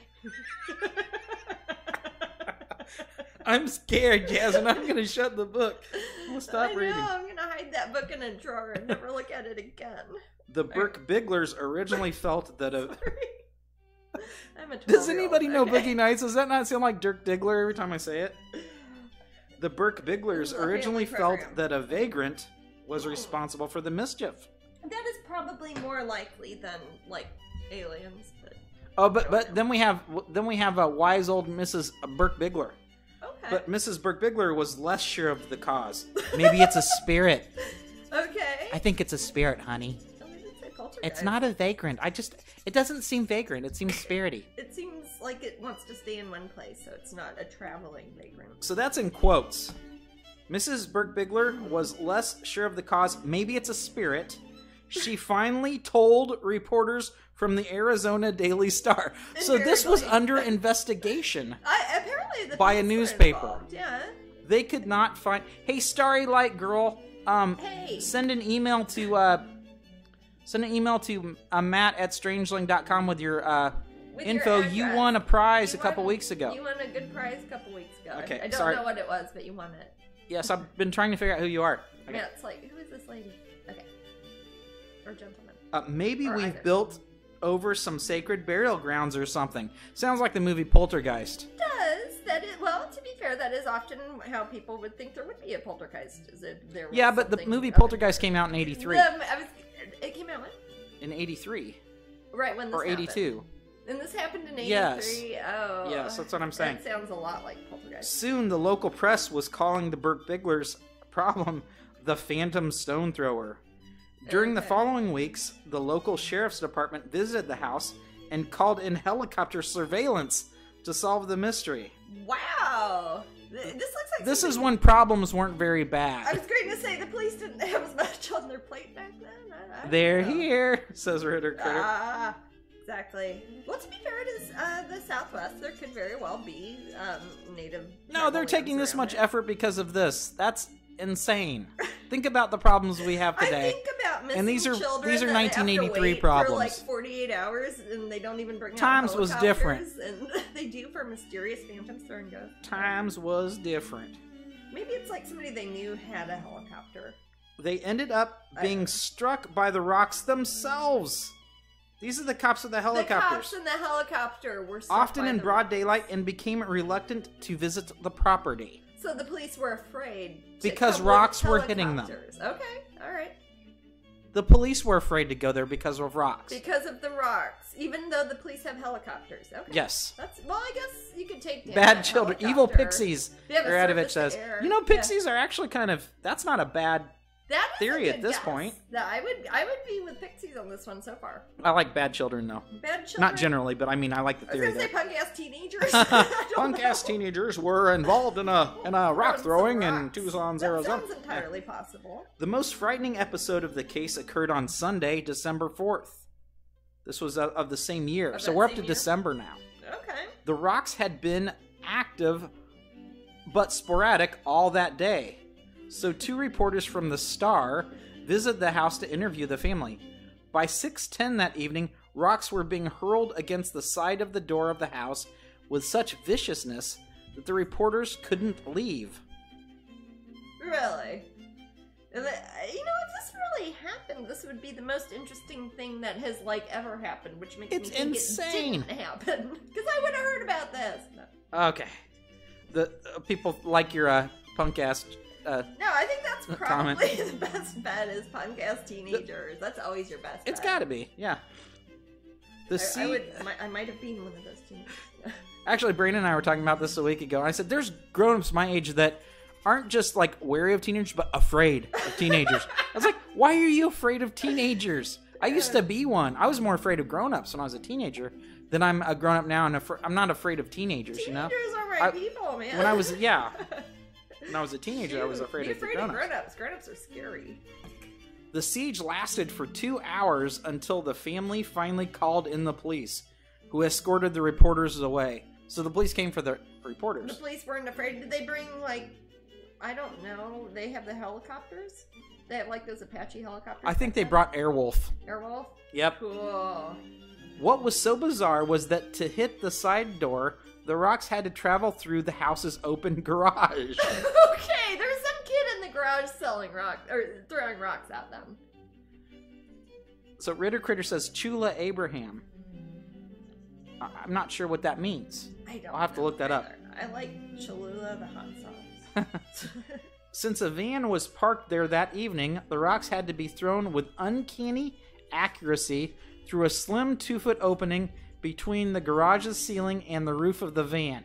This is sounding, you know who this sounds like? This sounds like Jeffrey the Talking Mongoose. Oh, that might be in here.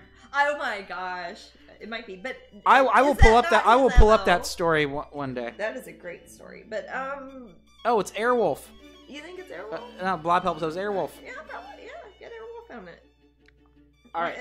Yet the Phantom Stone Thrower accomplished this superhuman feat without any difficulty. Superhuman. I'd like to see this garage. The case came to its climax on December 6th and 7th. You know, the Burke Bigler climax. When scores of people began... showing up at the house to help the family trap the culprit. It's a community effort at this point. Okay. Oh, Chupacabra. Chupacabra. I see. I got Chupacabra, yes. right? Yeah. Spell check, change it to Chula Abraham. Chula Abraham. Oh, we figured out the culprit. I think their name is Chula Abraham. Chula. Local Cholo. Spell check, change Chupacabra to Chula Abraham. Because that makes so much more sense. Yeah. Oh my gosh. Diggler it. Okay. Which Ritter Critter probably knows is the goat sucker. Hey, my screen is frozen. Oh, it's not flashing. I'll fix it. Okay. Let's fix that real quick. While we think about Ms. Chula Abraham. That's pretty funny. I love autocorrect. I like seeing what it comes up with. Oh man, sometimes it's just awful. Hilarious. Though. Ducking. Oh, yeah. Ducking. Pure autocorrect. I've never said ducking, and I never mean ducking. Despite the constant patrols of the property, the rocks were thrown as usual. The constant picking patrols. Okay. Picking off people in the pitch black desert with astonishing skill. 6,200 people were killed. Yeah, I mean, yeah. Okay, the self-styled posse succeeded in chasing an intruder from the property, but he turned out to be from the sheriff's office. I told you it was the cops. Maybe it was. But then the rock throwing simply stopped. After they chased away the sheriff who was throwing rocks in the garage? I guess okay, so. Mystery solved. Wow. Go Tucson. The daily sieges ended up after the second night of the search, and the case of Tucson's mysterious stone thrower was left unsolved. It remains so to this day. Okay. Okay. I call shenanigans. So, theories. I'd love to hear. Luna says that them bad kids. So that is them. They're bad kids. So I'd love to hear theories. Plausibility here. Well, did it sound? Early on, they said that basically, it kind of made me think that maybe the police knew about it. The police did know about it. And then, no, kind of, maybe somebody was messing with the family. Because the police aren't going to go there and really be afraid of rocks being thrown from a mysterious source. They would call the FBI, X-Files. They'd call somebody. No, something important. Rick and Morty. Somebody. No. That ended sound very Scooby-Doo, says C. Adams. Yes. And if it wasn't for you, the kid. fact that the deputy is found later in the garage throwing stuff. Yeah. Well, they said they found someone from the sheriff's office. They did run an intruder off, but it was someone from the sheriff's. That sentence is the most questionable what's going on here sentence in the whole thing I read. And it could be because it's not written as expertly as some sentences. I just don't. I think that it was somehow a prank. I think some of this is blown out of proportion. Yes. I think it has to be. There were not constant patrols going on for 3 months. This would have been international news at that point. Yeah, the truth is out there, Ritter Critter says. Exactly. I'm coming to no conclusions because I need more information, but I'm calling this ultimately a stunt, possibly from a punk-ass teenager, possibly from the sheriff. And maybe a few people got in on it, and it turned into a chutney situation. Yes, it does not sound like a poltergeist to me. No, I have read accounts of poltergeists that actually sound kind of convincing. This is not one of them. Okay, believers in the room of ghosts and spirits, did it sound like a poltergeist or did it sound more like a prank? No judgment. Whatever your theory is, There also might be people, you never know, who might know more about these stories that you bring up or might have read about them before. I think they do they do on purpose keep these short so they could fit in the book. Yes. Jajoki Mom says like 200 in there. Jajoki Mom says prank. I think I'm with. But man, they are throwing rocks at cops. They are throwing rocks at cops in helicopters. A lot of people are saying prank, and 4 people say prank in the room. I just know if I throw a rock at a cop, they're gonna not take it nicely. I don't know. You know what I mean? Yeah. So we're thinking this does not sound like your typical poltergeist. No. And what was up with the mom? Do you think she was just playing off the movie Poltergeist when she mentioned Indian burial grounds. Possibly. But did they actually hit a cop? It says, I'm pretty sure where I read it, I think they may have not really hit a cop. Yeah, but cops were allegedly they could be lying. Said it was picking people off as if it was a sniper with rocks. I mean, I don't know. Did they have ambulances taking people away? I don't know how hard they have like a field hospital set up. Like if I throw a rock at someone and I have perfect aim, I'm gonna hit them in the temple, and it's gonna kill them. Yeah, me too. The cops and kids had a bet who could throw more rocks. Yes, I think you're right. Maybe this family was well hated, the Burke Bigglers. And how about that name? Name. I don't know. So is the name a prank? I think so. Burke Bigler. Have you ever? Who in this room has ever met anyone with the last name Burke Bigler? BERKBIGLER. Maybe it's like Burbilia or something, like Burbilia, like it's a... I think the name was changed to protect the innocent. protect the I don't think anyone's innocent in these books. Yeah. It's the 80s, not much we wouldn't do for kicks in the 80s. That's true, and that's why it goes back to pranks. 83, I was 9 and 10 years old. I was 3. I remember pranks. I would probably spin around. We were bored. Like fall over. Bored children. That's what bored children did back then. Okay, so I think that the general consensus in the room is prank. It doesn't sound ghosty enough. No, it doesn't, and it doesn't have a resolution. It doesn't have anything like. And then we found an old skeleton when we dug up the flower garden. Right. You know, there needs to be a kicker in there because that is not an. It's too abstract a story to. It doesn't have an end. Right. And Ritter Critter was 14. Why wouldn't they make an end? I don't know. Ritter Critter was 14, so they know what's up. They know the score. Are you like implying that they're involved? Oh, hey, Ritter Critter, where were you on the night of December 4th? Do we have anybody who was 1983? alive in Tucson during that time? I don't think there's any Tucson people in the room. Probably not. Do we have any Arizona people in the room? Rocks, huh? Do we have any Arizona people in the room?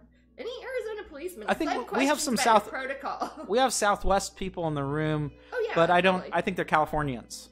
Mostly.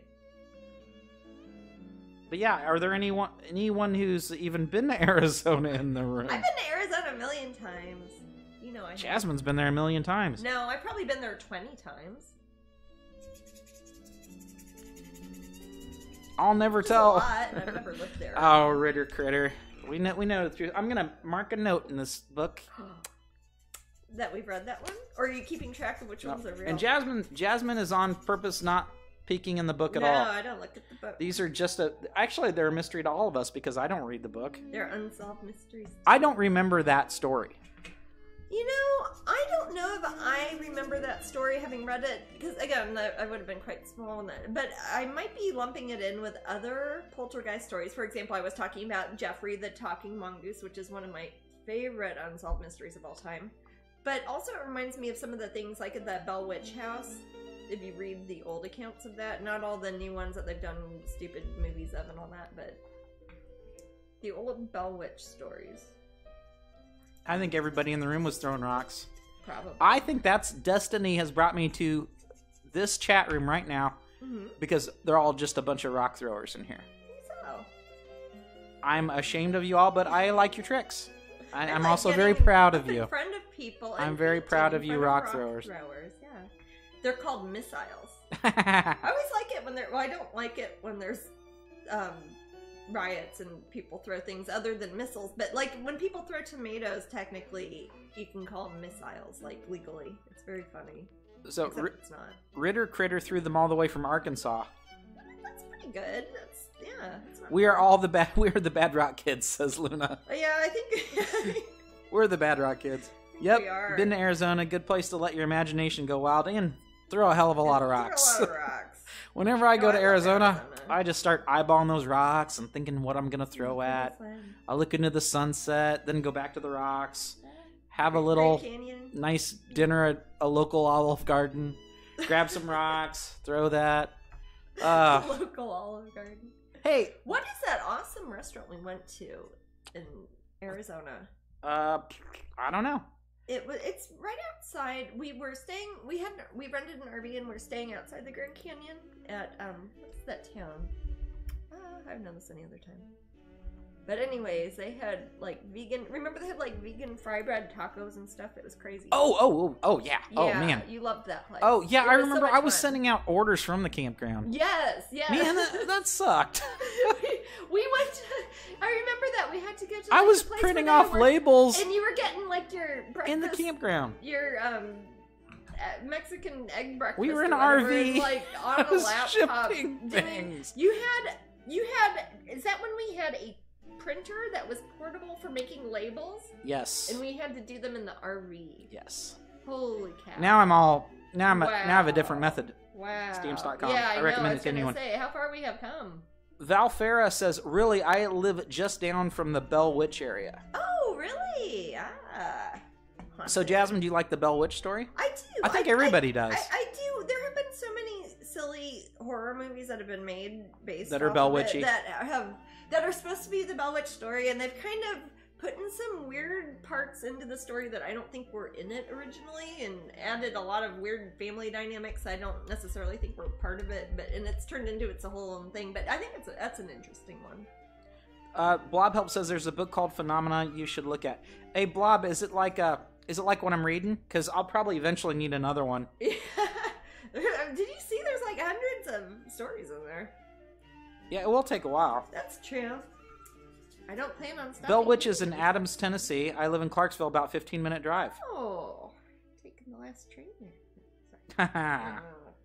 Yeah, we always make that joke when we're passing. I was gonna say we always see the turnoff for Clarksville when we are driving on our way up from Florida to our home in Kansas. Strange occurrences, Blob Help says. You know, Jasmine and I were talking about one of the my favorite, and people call him a cryptid. I still don't quite get that, but of the cryptids, my favorite story is that of the Mothman. Yeah, I really like the Mothman idea, the story. You like the movie too, don't you? Yeah, actually, that is. I'm not a big Richard Gere fan, but yeah. You're not a what? I'm not a big Richard Gere fan. Oh yeah, that's. I almost forgot Richard Gere was in that. Actually, how could you? His face just lights up that screen. I don't know. I haven't seen him in a whole lot else. So when people talk about Richard Gere, I sometimes can't remember what. When people think of Richard Gere, they think of two. What other movies? Two movies that stand out in my head would be An Officer and a Gentleman and Pretty Women. I have not seen either one. Pretty Woman, not women. Pretty Woman. The Julia Roberts. I have not seen that. I have not seen Officer. I have not seen Pretty Woman. I haven't either. But do I suck for that? I don't know. Parodies of it. Yeah. Psychic power, savant, spontaneous human combustion is what Blob Help says. Jasmine and I like those sorts of things. I like spontaneous human combustion. Blob Help says Days of Heaven for me. Speech about it once. What's that? Days of Heaven is a First Night. He's in First Night.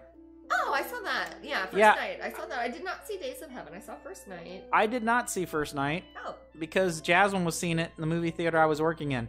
Oh, yeah. But I was actively working in the movie theater, and I was younger, and I just going and watched. He was in Chicago? I haven't seen Chicago either. I haven't seen Chicago either. Gosh, I'm usually such a movie hound. I think I avoid Richard Gere. Do you not like Richard Gere? I don't. Do you just I not don't like his film particularly choices? care for him. Maybe he's not for you. Well, it's I don't want to say that I'm a bit petty in the regard that if somebody's hyped so much and I haven't seen them in a lot, I tend to avoid them, and I'm not sure if that's me just being petty or what that is, but I'm thinking, this is kind of getting weird after a while. Yeah. You know what I mean? I do know what you mean. I think I feel that way about things that I feel like might be marketed towards me, but I'm not especially interested in. So I feel patronized. Yeah, right. Not with Richard Gere at all, but things like Runaway Bride. But sometimes I will be pleasantly surprised by that too. If I'm like, oh, I don't want to watch that show. Everybody's talking about that show. Oh, I'm over that, whatever. And then I watch it and it's really good. I'm like, oh, people like it because it's good, not because there's a whole bunch of ads for it. It's hard to tell. Yeah.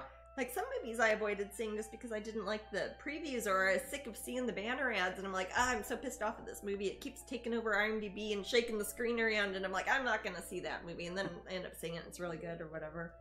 But advertising can ruin it. Yeah, but it's not like I can certainly stand Richard Gere.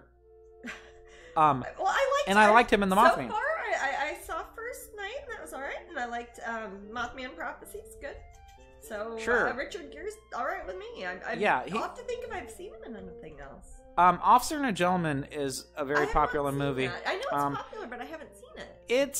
I've seen it made fun of because it's when somebody carries somebody out of a factory and they go to the parking lot. Yes. Yeah, I've seen that parodied probably 30 times, and I know it's from Officer and a Gentleman. And it's certainly not a comedy, so... It's not a comedy? It's not a comedy. Oh, okay. Why did you think it was like romantic comedy? It's not a romantic comedy. Is it a romance movie? No, it is a... it actually has a few arcs going on. The love arc is just one of them, which would be between him and Deborah Winger. And that's basically at the end, he's an officer and he carries her out of the factory to their new life. An officer, like, in the army? In the, is in the, is it the Marines, guys? I think it's the Marines. Because it's all about Marines in that one, I believe. Oh, I didn't even know what it was about. Yeah, Lou Gossett Jr. Is his drill sergeant. Oh, okay. And there's aspects of buddy film in it. There's aspects of someone overcoming themselves. Would my dad say it was preachy? Yes. Okay. But that doesn't take much. That means nothing. It's the Navy. I apologize. Thank you. Okay. Thank you. People are saying the Navy. Oh, the Navy. Okay. I don't like Kevin Costner. Always thought he was overhyped. You know, I'd put him almost into the Richard Gere. I confuse him with Richard Gere, so there has they to look be nothing alike. But I know that, but I lump them together in the same sort of film. Okay. And I have not seen Kevin Costner in that much either. I saw him in Dances with Wolves. JFK, right? What's that? You've seen JFK, huh? I have never watched the whole thing straight through, but My mom never made you watch JFK. Your mom never did. I think it's probably because I told her I saw it. Hope she's not I love you, Kathy. What's up, babe? I said I hope she's not listening. Actually, she'd probably think that was funny. I think I probably have seen JFK all the way through. Actually, that's Costner has 2 more Oscars than Gere. I saw it on an airplane and I kept falling asleep, so it was in the middle of the night. I saw the... Your mom was there, actually. I did not see... England. I think when Costner started to escape my want to see him was his Waterworld-ish the Postman era. Uh-huh. I just don't want any part of either one of those. I remember my sister... I didn't like him in Robin Hood. I didn't like that movie. I didn't see that. JFK is good as long as you don't take the conspiracy seriously. Oh, yeah, I agree, Blob. Yeah. Yeah, my mom is. My mom loves JFK conspiracy theories so much that she would go to this annual event in Dallas, Texas, and I think that Matt went to the annual JFK. Yeah, convention. I find people that are heavily into conspiracy theories very interesting, and I thought that I would go there just because I wanted to kind of do a deep dive people watch, and it was and hang out with your mom. And of course, hanging out with my mom, and she loves it. Yeah, that's what I mean. She loves it, not like and you by yourself. And I just, I was hoping to. I asked Mom. I was like, Mom, I know this is JFK stuff, but are there people who believe in a reptilian agenda? I find those people really interesting, and there were people at the Dallas convention that believed in the reptilian agenda. So I sat through their class. They had little classes and things. They didn't touch base on that too much. Mostly talked about elitism, etc. But it was interesting nonetheless. See, and I don't think the reptilian agenda has a lot to do with JFK. But... It doesn't, but there is something to do with it. That there is a power behind. There's a hidden wall. Yeah, that's where they were going with. So that's just part of the larger.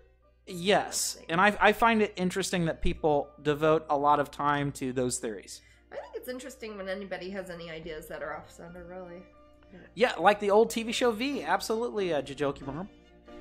I didn't see that. Yep. There are more people that believe in that than you realize. I like the Age of Marine Reptiles. That's a different sort of a reptile. That's my reptilian agenda. But yeah, very much like V. Another phenomena that I found. It's interesting because we kind of hit upon it when I was reading the little story there. If you looked at the timeline and the suggestion that it was a poltergeist and it was on Indian burial grounds, is a phenomena. I don't know if it has a name, but for example, one of the biggest phenomena that's something like that was when the movie The Exorcist came out. Oh, are you meaning when life starts imitating art? Yes. Like when people, So look at it this way, guys. You see, a movie happens, it's a big hit, and Close Encounters of the Third Kind. Absolutely, that's yet another one. That's a good example. So there are several. I should probably write reports on this stuff. So Exorcist comes out, and there are maybe a few cases worldwide of priests doing exorcisms. The movie Exorcist comes out, so many people suddenly become possessed. I actually listened to a podcast on this. I forget what the statistics were, how many people had called their local churches and priests wanting exorcisms after The Exorcist came out as opposed to before the movie came out. Creates it was ridiculous. It creates a mania. They said you're frozen again. Let me fix it. It creates a mania, for lack of a better term. Aren't you frozen? Another one Jasmine mentioned, which is fantastic, is Close Encounters of the Third Kind. Yeah. Then suddenly people started seeing UFOs right and left, very similar ones to that looked like the Greys. Yes. Often as what they're referred to. Come out? That was an 80s movie, Communion. Yeah, I know. Was that before? And then there was that. What year was Close Encounters? Probably 77, 78. Okay. I'm sure Blob Help knows. When did the book Communion come out? I don't know. Because I think of the front cover of that. And then there's that. What's that? Red something in the sky. I forget what. Fire in the Sky. Fire in the Sky. That's another one. That's an interesting yeah. story. I did never see the movie for that. But Me neither. We should watch that one. People who 77. Blob Help says. 77? So someday if I fill up to it, I'll tell you a story about Close Encounters and how it affected me as a kid. But another one I feel, and this is more current, even though it's been 20 years ago, is The Matrix. Yes. A movie. Now remember, Matrix comes out. It's a sci-fi film. It's entertainment. Slick looking. Yes, but video of a movie. Nearly every day you hear somebody talk about taking the blue pill or the red pill. Oh my God, or there's a hidden world there. That? And you got to realize that these guys were sci-fi writers. Yeah. But it's sci-fi first, reality second with these phenomena. Now some people will say, I've said these are messages, kind of like muses. Okay. And we know what a muse is. Jasmine, obviously, you're an artist. You know what a muse is. Okay. So it's like voices from the universe telling creative types to create. You don't think it's part of the collective unconscious, subconscious that we're all just know these things inherently, and that's why we have archetypes that right. similarly. Yes, it's as if the Jungian things were realized. Now people have a theory with Slender Man with that. Yeah, no. If enough people think about it's like American Gods. Yes, it is like that. Yeah. If enough people think about it and have a collective idea, collective consciousness about it, then it will create. Then it'll manifest. It will manifest. If you wish. So T2 did that to me as well. Says Blob Help. Terminator 2. Did it scare you or did it make you? Bloody Mary equals Candyman. I see. Yes. Also, there are trends. Those are both things that you make show up, right? Yep. That manifest because people say something. Right. Or you create an action, or enough people did. So Slender Man. Oh wait, no, that's a little different. Slender Man was the first time I heard anyone really, really, really try to hit it home with that. It's like if we really all think about it, And then, of course, children the thing is, everyone said, no, Slender Man's made up. This is something we made up on a blog. We did this on purpose but to watch it Close travel. Encounters of the Third Kind was made up. Yeah, The Exorcist was made up. The Matrix was made up. It's not like those things were real. It's the same thing as Slender Man, if you think that those sorts of things are real. Yeah. So, do we manifest life imitating art? Yes. Yeah. Yep, that's exactly what it is. But it's exactly right. They think it's on another level. Leela says the Final Destination films left a mark on me. That is one of those things that you can kind of look at as a thought experiment as far as predetermination or free will, sort of. Yeah, the original Exorcist house is about 20 minutes from me. Oh, cool, Elhertz. Oh, how cool. Where is that, Boston? Or wait. I'm trying to think where The Exorcist takes place. Was that not in New York City? Is it New York? I couldn't remember if it was Boston or New York. Hey, Elhertz, where is that? Northeast, and it's somewhere that has a lot of Catholic priests and stuff. So it's probably I was thinking Boston. The Northeast all looks the same to us, simple Midwesterners. Us people in Maryland. What is it? Maryland. Maryland. Okay, Baltimore. Is it? No. But I guess I could just look up your address. I have the power. But at any rate, I love consensus, even when consensus is not factual or good. As long as everybody agrees, even if they're wrong. I think it's just so interesting how it's so typical of us. Things like mass delusions and stuff. Yes, which are always a joy. There is an elementary school less than a block away from it, which I think is creepy. Yeah, it's kind of creepy. But yeah, I know during mass delusions are wonderful. During the premiere in Rome of The Exorcist, the church across from it, that like 600-year-old church, got struck by lightning right when the movie started, and the cross that was on top had been there 600 years, fell right off. And that is true. I looked it up. Cool. Yeah. Blob Help says Hawking, meaning the Hawk. Stephen Hawking. Oh, yes. Remember, if the Hawk said it. That's IT crowd. Hawking held a party for time travelers. I've thought about this. I did not know this happened. I've thought about doing it myself. We talked about this at DragonCon with somebody because we're talking about the time travelers ball. Hawking held Stephen Hawking. Yes. a party for time travelers and sent the invitations to the party out after the party took place. Yep. No one showed up. That is great. Yep. I love that. The thing is, even though the party took place and no one showed up, he would still, to make it fair, still send out those invitations. Yes. I like that. It is lovely. Yeah. Things like that make the world worth thinking about. Mount Rainier, Maryland, is where the house is, and the steps are in Georgetown. That's so painful, those steps. Yes. Ouch. Oh, gosh. The house is burned down like 6 times. That's a haunted story, man. You know, Ellen Burstyn in that when she got slammed up against the wall, she really broke her back too. When she cries out, that's her getting hurt in real life. They left it in. Nice. Yeah. Yeah, and mentioning Poltergeist again. Poltergeist is, as they say, it's a cursed movie as well. Yes. Dominique Dunn. She got murdered by her stalker partway through that. See, you know that because it's a true crime. Yes, I do.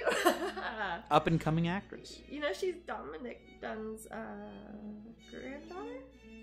Who's Dominic Dunn? You know the guy with the glasses who's always doing true power, privilege, and justice on the E! True Hollywood Story and all that.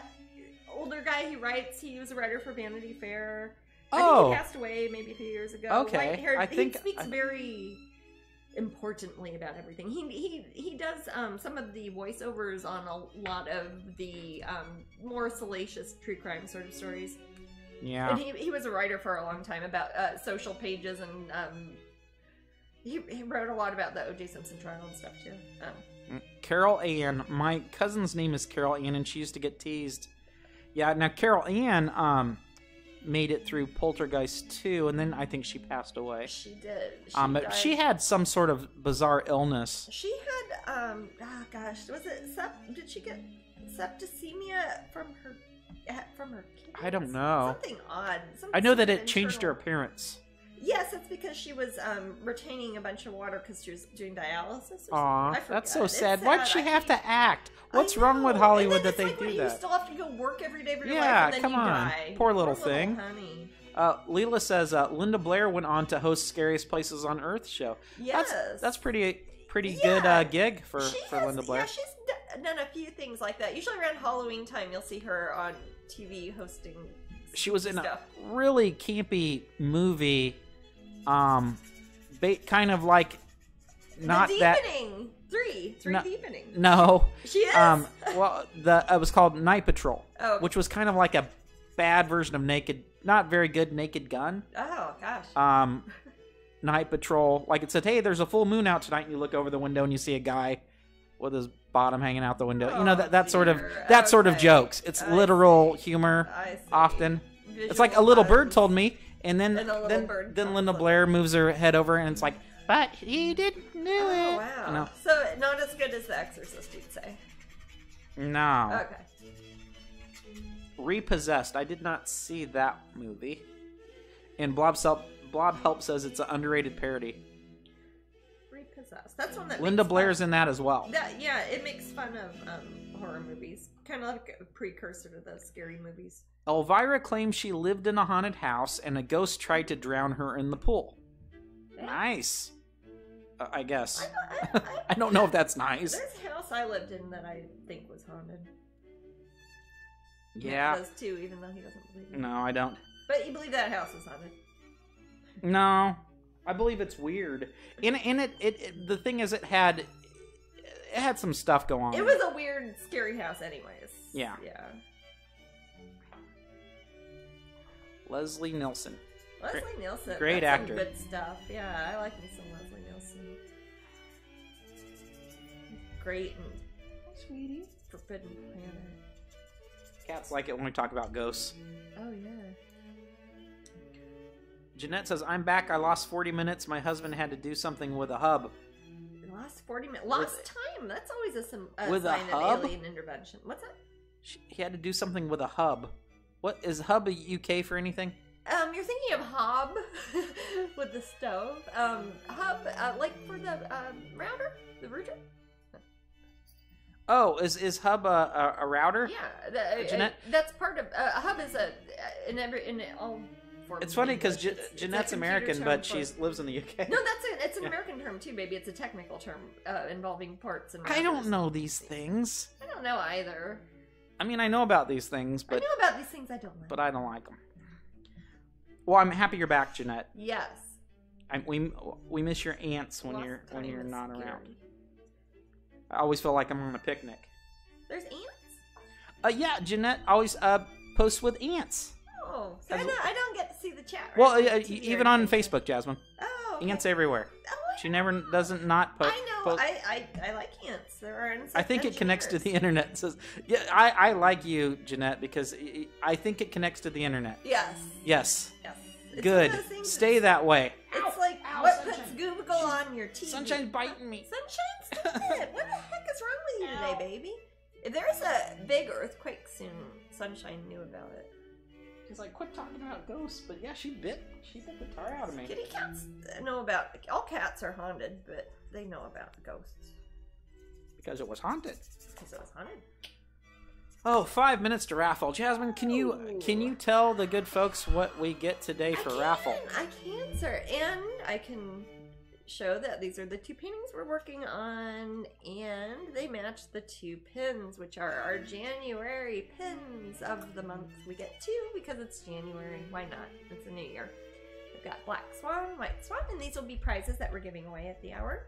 You also get from Epcot, you'll get the Painting Pixie pin from the Pop Gallery Festival exclusive at Epcot, and you get two other Epcot special things that we got for you at Disney World this past week.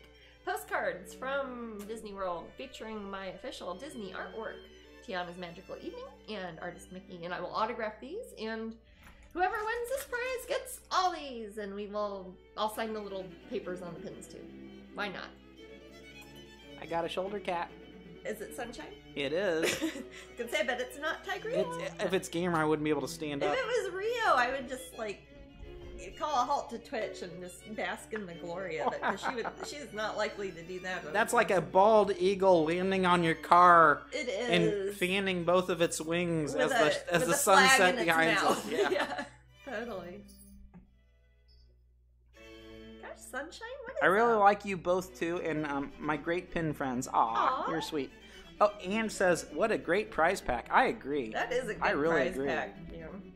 I want it. A hub runs at the slowest speed all the devices plugged in, so if you have a device that runs at 100 megabytes and one at 1,000 megabytes, they all run at 100 megabytes. A switch does that for each individual port. You know what? That is part of the reason I think we had problems before with USBs. Remember when we were having problems originally with connecting stuff? When we had too many of them going out of yeah. Hub? Yeah. Could be. Back before we have our... We upgraded to the highest USBs, oh, yeah, too. yeah. We did. Because sometimes they don't work. This was a while ago. I know. And I think that's why, because the other things are moving at a lower speed. I don't know. Me neither. I can talk about it. But yes, we're very close to that raffle anyway, folks. Yes. Oh, and we got little sunshine action, so we'll pop her up on the screen there. Sunshine! And why not? We'll get and throw in a camera just because she's near me. Horrible, horrible creatures. I know. Cats are terrible. Horrible, horrible creatures. Now, if cats did not exist, though, and I saw them, like, on a movie, I would totally want one for a pet. You know what I mean? Yes. I think they're kind of like little dragons or something. Yeah, it's like if you saw cats, like in Game of Thrones, there was like little pet cats or something, and they didn't exist in our world. I would be like, oh my god. We'd probably refer to them as foxes. Well, you know what we probably would do? We'd probably say they were like miniature tigers, because we might still have big cats. That would be different. It's like, wouldn't you ever want like a tiny elephant? Like, I still do. Yeah, I do. I want a tiny. But I want the tiny elephant from the Sinbad movie, Jasmine. Huh? I want the tiny elephant from the Sinbad movie. Which Sinbad movie? The Seven Voyages of Sinbad. Oh, the Harryhausen? Yeah. Yes. I want that tiny elephant they describe in the first book of Jurassic Park. I remember reading that when I was little, and I was like, oh my gosh, I want a tiny elephant. There's a new... Hey, Jasmine, Jurassic World came out for the Switch. Oh, uh-huh. And I guess it's a combination of, like, you build the theme park, but you also fight dinosaurs. Do you get to be a dinosaur? I don't know. There was that one Jurassic I'm not sure if you get Park to. game you got to be a dinosaur. Yeah, you could choose. That was horrible. That was an awful, awful game. But it was fun. Thank you both for picking up the postcards. They're beautiful. Aww. I'm holding out for a winged cat. Oh, you just gotta wait till, what is it, 10 weeks after people? Maybe? 5 whole days after humans. Beats the IT geek that just came out the back into his dark hole. It's not the work week. Oh! Is that a magic noise? It is. It's the magic noise. So, I will pick a winner. Let's pick a winner. Lucky, lucky winner. Here we go. QT Wes. Awesome. QT Wes. QT Wes. Whoever you are, you have won. You are not the ugly Wes, you're the QT Wes. The cutie Wes. Not that there's any such thing. It's cute. Actually, every Wes I've met. I was gonna say, I know a couple of Wes's, and they're both cute. Tara's Wes is cute. Yeah, that's what I was thinking of. One of them. All right. He belongs to Tara. All right, so grow over the years. Congratulations. Congratulations. That'd be funny if it is Wes. It could be. It might be. I think I saw Tara's name earlier. Oh, so. Well, hey. Saw them this weekend, yeah. Yeah, I saw Tara, but was Wes there? Wes was there, I think Friday, but not. Yeah, I was. I wasn't around as much, and I was checking on the pop gallery. Maybe. Oh yeah. Maybe. I don't know. I just wish it was warmer. I know. Okay, so we are going to do the third giveaway now. And the third giveaway will be the usual prize wheel that we plus do. All that other plus awesome the other stuff. Plus the Epcot goodies. Again, the Epcot goodies. Show you real quick. Painting pixie pen.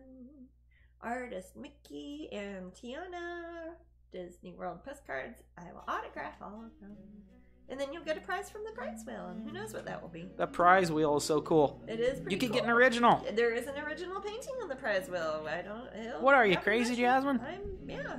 What's wrong with you? Crazy. Putting an original on the prize wheel. What other crazy things are you up to? Huh? Huh? You eating Cheetos with white pajamas? No. Huh? Oh, okay. Nope. I don't know how wacky things get around here. Not that wacky. That's pretty wacky. Sometimes we hold up a hot dog and pretend they're cigars. Cigars!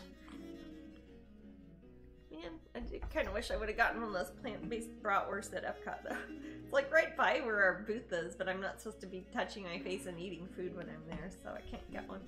Hey, would you like to take a break and get a plant-based veggie jerky? Yes, I would actually. Me too. Yeah. All right, guys, go ahead and too, continue enjoying the raffle. Yeah, we'll put on pause and talk amongst yourselves. We'll be back in just a minute or two. We'll leave the chat room and the raffle open, and we will miraculously appear in like 2 minutes or something. Cold in Texas. I'm sorry, Glenda. Snowing for the first time in 10 years. Ah. Wow. We will enjoy, and we will be back shortly. See you back in a minute.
tasty. Okay, we are back. Hello, we are back. And that was a good veggie jerky. That is good veggie. It's those primal strips. They are super good. There's a one that's mesquite lime, and the other one is Thai peanut, and they're both vegan, and they're both super good and healthy. They are good. And healthy. But not good to eat if you have a microphone in front of you, because it's like kind of chewing hamburger flavored bubble gum for an hour. Hey Leela, you're back. Usually you're going to sleep, honey? Oh yeah, usually Leela's a sleepy sleeper. Yeah. Are you gonna stay up? Are you gonna stay up with us the whole broadcast, Leela? For the long haul. You are welcome to. If Twitch ever fell on a New Year's Eve, would we have New Year's Eve on here? I don't know if we'd have anyone with us. I don't know if we would either, or if it would be a... And I'm not gonna lie, I drink on New Year's Eve, so I might get really goofy. We didn't get super drunk on New Year's Eve. We had 2 bottles of champagne. I slept in... Well, I guess it's because I stayed up late. We stayed up late. I slept in too long. Yeah. Ugh. Yeah. I did not bring you any. I'm sorry, Valthera. They want their veggie jerky. Oh, no. Oh, Leela, if you're sleepy, don't worry we're about teasing you, honey. We're we just know teasing that you. Usually after the second Is hour, Jasmine it's time. planning on doing some more zombie art? Yes, I am. In fact, the March pin of the month is a zombie kitty that would be a painting I might work on up here. You know how I have my little zombie kitty? This is more of a, it's not based off of the zombie kitty painting. It's based off of a drawing I've done since then, but I'm calling it zombie kitty. Do I have that? Print it off? No, the drawing. It's probably lying zombie kitty. I've got that thing that's got on my drawer. Bunch of paper drawings I done. The portfolio. Yeah, it's got a bunch of plastic sleeves in it, I think. I'm sorry. You have 2 of these, right? Yeah, I do. But one of them has stuff in it. Gosh, you might not Is that that one? this off. Yeah, it must be the other one. Yeah. Or no? Am I imagining things? I don't see it there, man. Is it in here? No, it's quite big. It's exactly that. Is that not that one? This one is empty. Okay. But you brought me 2 of them, and it's the other one. Well, no. Is it in my sketches?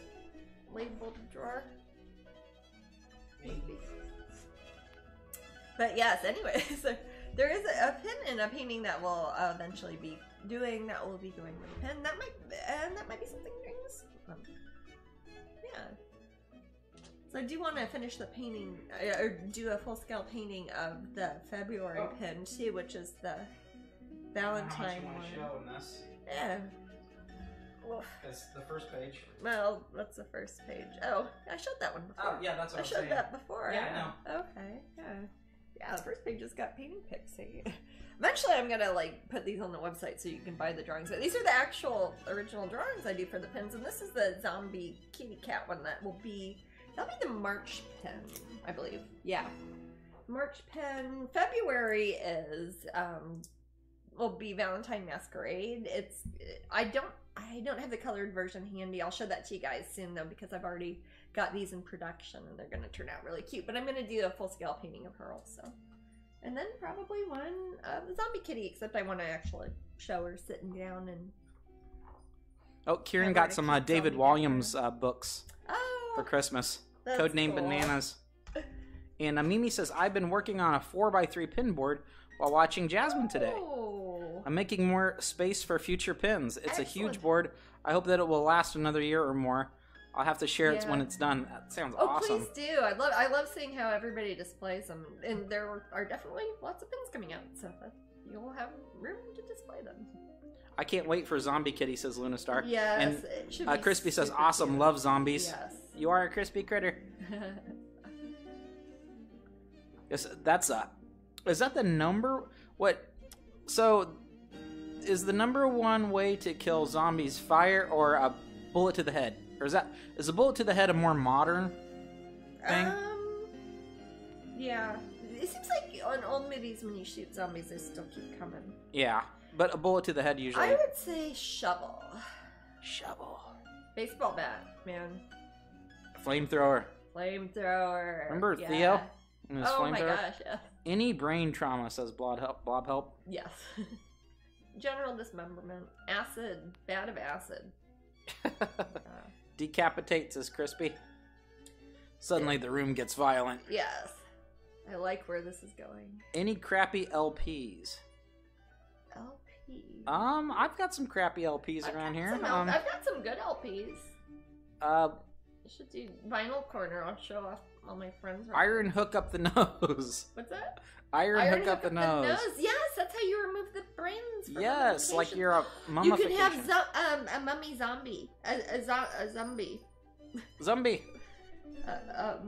Mommy? No, wait. Zombie sounds like the Irish pronunciation of zombie. Zombie. That's a zombie. LOL, Shaun of the Dead. Love that movie. Love Screwdriver to the head. Yeah. Okay.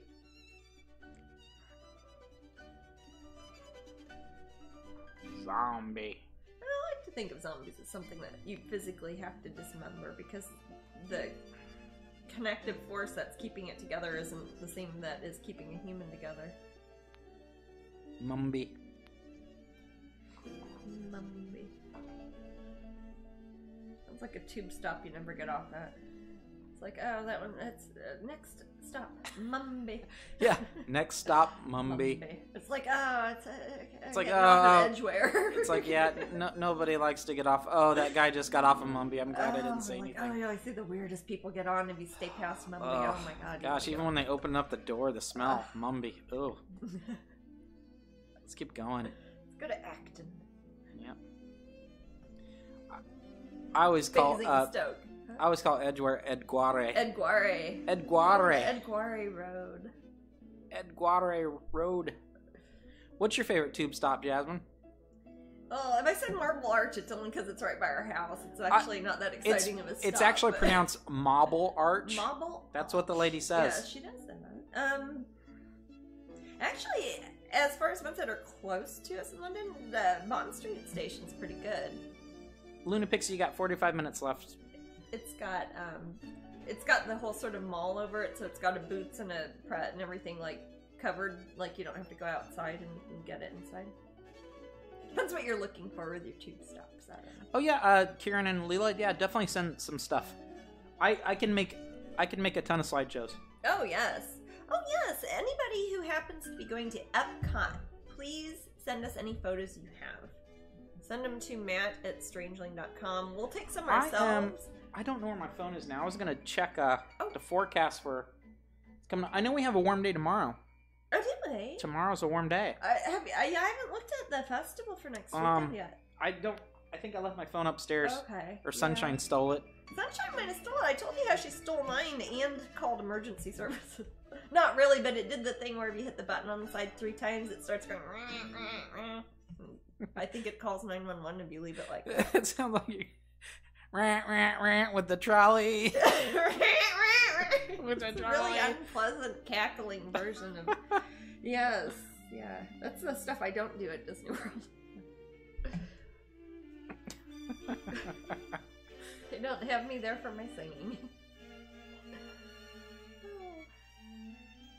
Be about 2 gigabytes, said Leela. Well, send me the creme de la creme. Your favorite ones. Yeah. And pictures with you in them would be great. I like the fan photos a lot. Yeah, those are always nice. And Jasmine's always cute in her little UK bundle up outfits. Look cold. Yeah, he's got like long sleeves or. Hey man, I want to have a signing on the beach. Yes, me too. Well, generally Florida is kind of known for being a warm weather, pleasant place to be outside, but January... We could all show off all those muscles we got during the COVID, right? Hey. Right, guys? All those muscles we... I did all right. Jasmine did do all right. I need some work, though. Every day. Oh, Jay Graff said we'll be at Epcot on the 22nd. Oh, excellent. What about us? I don't know if I'll be there. I might be there. My artwork will be there. My gallery tents will be there. We will be... I know I'm doing the 20th. We will not be there. I think the 22nd is the last day of the festival, though, isn't it? Saturday. Yeah, but they're talking about January. Oh, January. Oh, January 22nd. I'm thinking February. We won't. We're going to be there the 16th, 18th, 30th of January, February 13th, and February 20th. We won't be there on Valentine's Day. I think I purposely did not want to be there. Not like I want to avoid Valentine's Day, but I'd rather do something fun or not. I'd rather do something with Matt. How about that? That doesn't involve signing stuff at the park. Angel says, "What muscles? I got COVID fat." Aww. Luna says, I have exactly 3 muscles left. Whitby Beach would be too cold. Whitby Beach would be cold. We are never there in the summer. Have we ever been to Whitby in the summer? Well, J. Graff, the artwork will definitely be there. Oh, yes. My artwork and the tents and all the stuff will be there even when I'm not actively there signing autographs. And Nigel says, I got COVID fat belly. Nigel, really? I can't picture Nigel you don't, even beginning to be you're fat. You're a pretty slender fella. He's a slender man. No, Crispy says, what a beach. Or what's a beach? LOL. We don't have sand beaches where I'm from. We're kind of surrounded by it. Yeah, Florida is a peninsula. I'd love that. I would actually extra work out if we were going to have a beach thing, and we could have a volleyball and signing. Oh my gosh. We don't ask questions in Florida. We don't. We play volleyball and we don't ask questions. That's what we do. Leela says, Podge Nigel. Aww. J. Graff says, visiting daughter that works at Disney. Oh, how fun. What is that? What does your daughter do? Oh, she works there? Her daughter Yeah. Does? Cool. There are so many different jobs to have. Yeah, pretty much any job you can think of is somewhere at Disney property. Well, are you enjoying? Did you enjoy lots of yummy foods around Christmas, Nigel? And that's usually what happens anyway, right? I was gonna say people often gain weight I believe it's an additional 5 to 7 pounds. Yeah, no, I didn't. In America that people put on during Christmas time around. Yeah. That's a decent amount. Leela says he's still petite to me. Aww. Jasmine's been, tiny Jasmine for the whole time. So I don't know what to say. More strong. I've been working. You have. Yeah, she's basically just bones and muscle. Yeah. At this point. I'm all gristle, man. All gristle all the time. No, I'm not. Customer service. Perfect.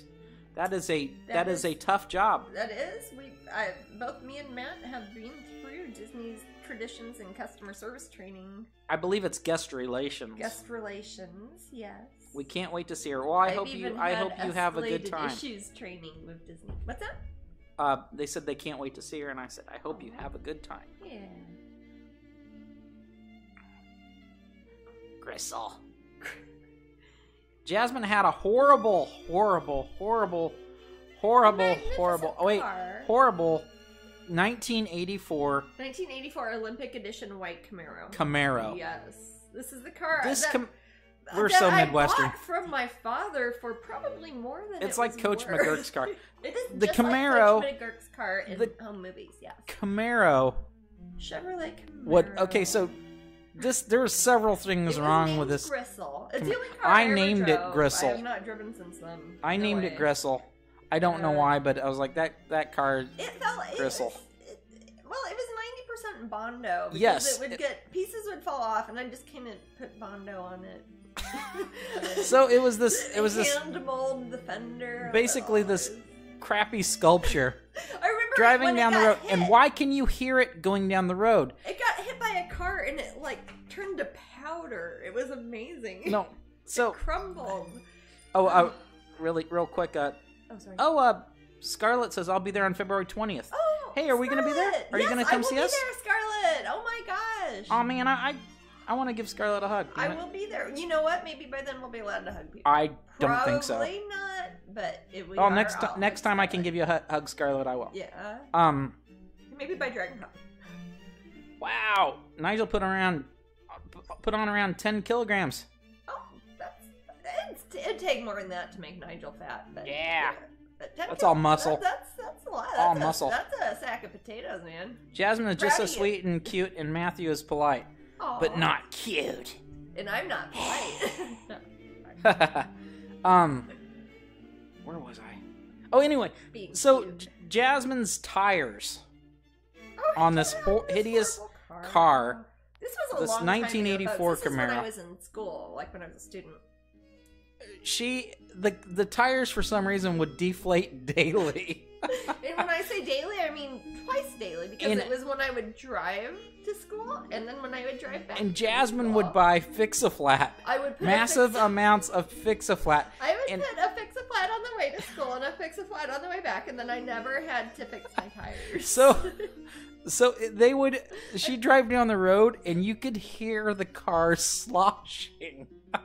It would slosh. The fluid, because Fix-A-Flat, if you don't know, you inject it in a tire, it kind of sprays silly string all inside your tire and makes it so if it has a leak, it basically blows bubblegum bubbles instead of having a leak, sort of. But yeah, so it'd slosh around, and then pieces of it would fall off all the time. It was not a nice car. It was awful. It didn't have windshield wipers, so I always had to put Rain-X on it because the windshield wipers didn't work, and it rained all the time. Oh gosh, this is why I don't drive now, probably. It was hideous. It was awful. I hate that car. And I paid my dad I don't. A lot of money. I spent like $3,500 rebuilding the engine. You guys in your paying each other money thing. It's really. It's not typical for family. I just give people money. I don't. Yeah, there you go. I don't lend people money. Nigel says it's just belly fat, so he's going around with 10 kilograms of pure awesome ab muscle. Belly. Those are just ab muscles. Nigel's been doing sit-ups, like with 200-pound weights. Resistant weights. Yeah. So he's got these awesome, I can't say it. I was gonna say, like on Rick and Morty. No. He's got these really nice lines in his abs.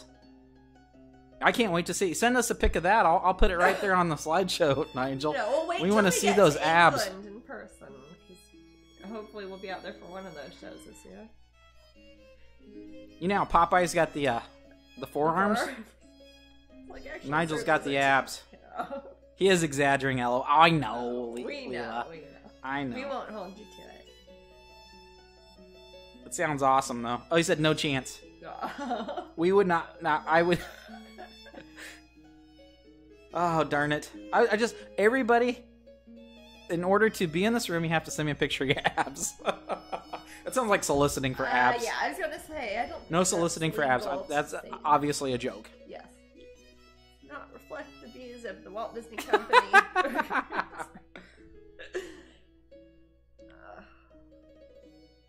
Yeah, it's like, we've got the tattoo thing, we got the ab thing, we got the paintings and the fans. Luna says, I have one ab, one large one. Cool. There's one painting I fell in love with a while ago. I believe she was the Storm Fairy. She was beautiful. There's a few. There's Chasing the Storm. Was she a mermaid? For a while I know on the slideshow there was Dress of Storms was on there. Could have been that.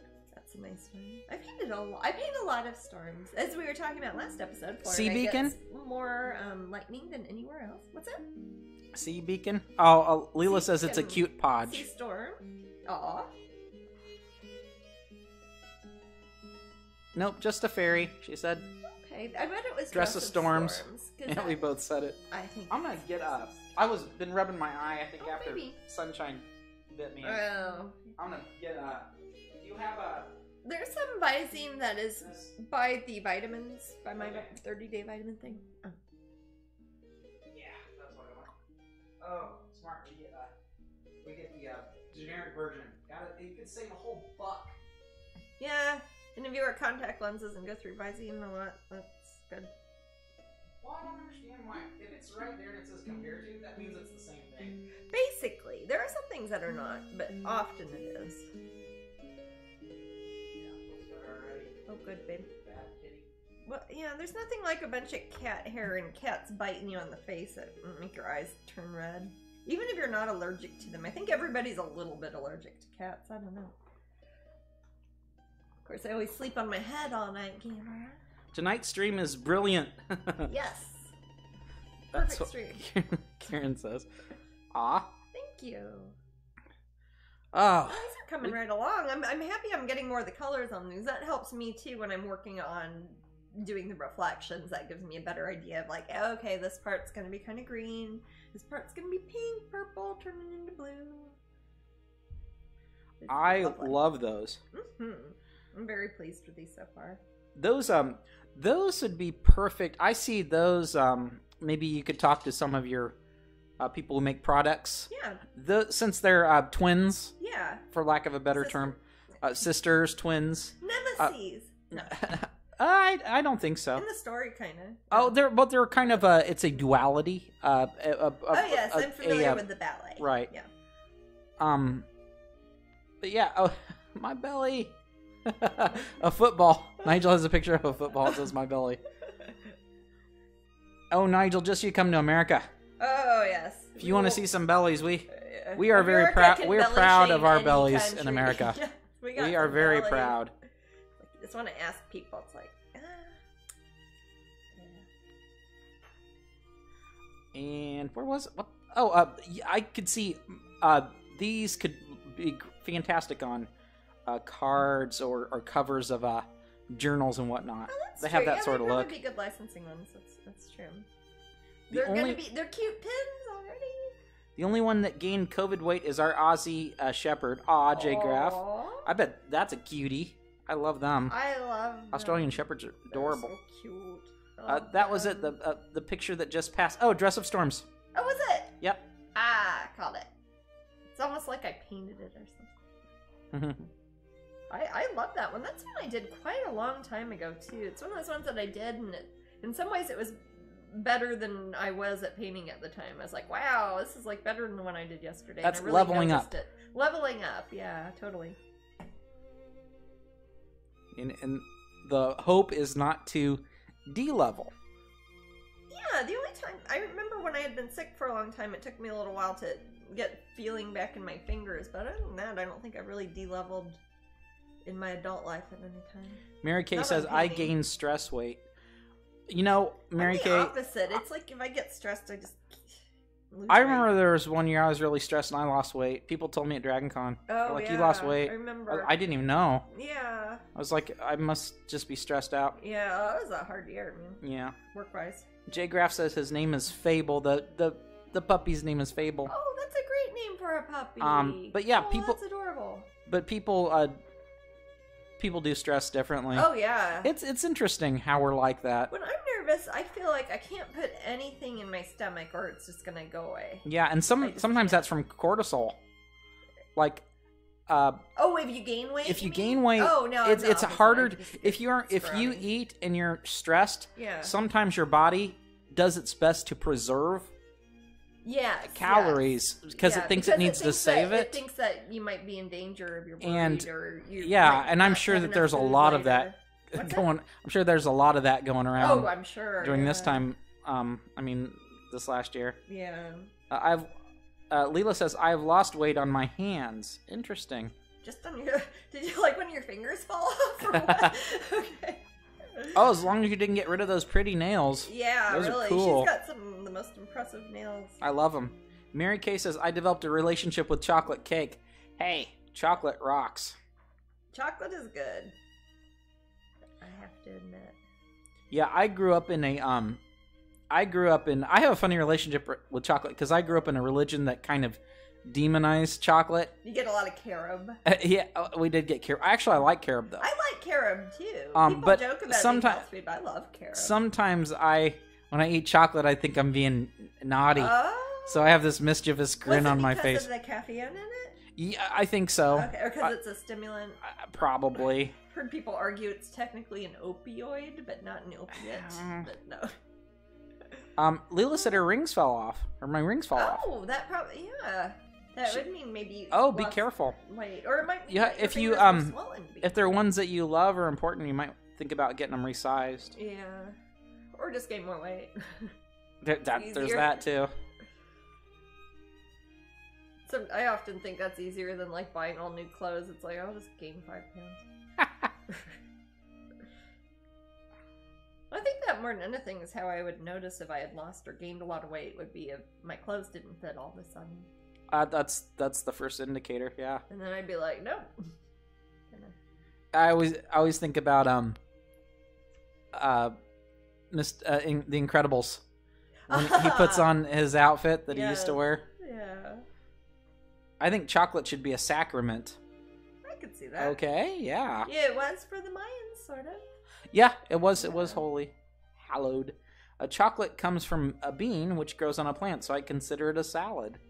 Crispy says. Exactly. And you joke, but that logic is used so often in so many different ways. It's used to explain wine for breakfast because it's like having fruit. Vodka for Thanksgiving because it's made of potatoes. No, that doesn't work. A comedian that I won't mention his name used to say, how chocolate cake was healthy for you. Uh-huh. It had wheat in it. And flour and like the wheat flour and all these eggs and all these other things. Antioxidants from the chocolate. I think the 2 swan girls would look good on a sketchbook, one on the front and one on the back. That is a very good idea. You know, if I did another one of those, my creativity journal. You know that one that has like little drawings. I love it, and it has sketching parts. That would be fun to do another one of those. I've got so many more paintings now. Well, gosh, we should. It sounds like you might be busy talking to Blue Angel. Asked me if I wanted to make another creativity journal, so I might. Yeah. These would be super cute. And they're obviously not in the last one because they're not done yet. I love Blue Angel because they are not a huge, crazy, big company. No. But they put out quality as if they are. They do. And that is a perfect level. Those of you who have seen my coloring books and the Strangeling books and most so of my many of your Oracle books, decks, they're Strange, gorgeous. Those books are beautiful. I can't take credit. I mean, obviously I do all the artwork in them, but their team does all the graphic design, and their publishers do everything, and it's just so nice. I'm very thankful for them.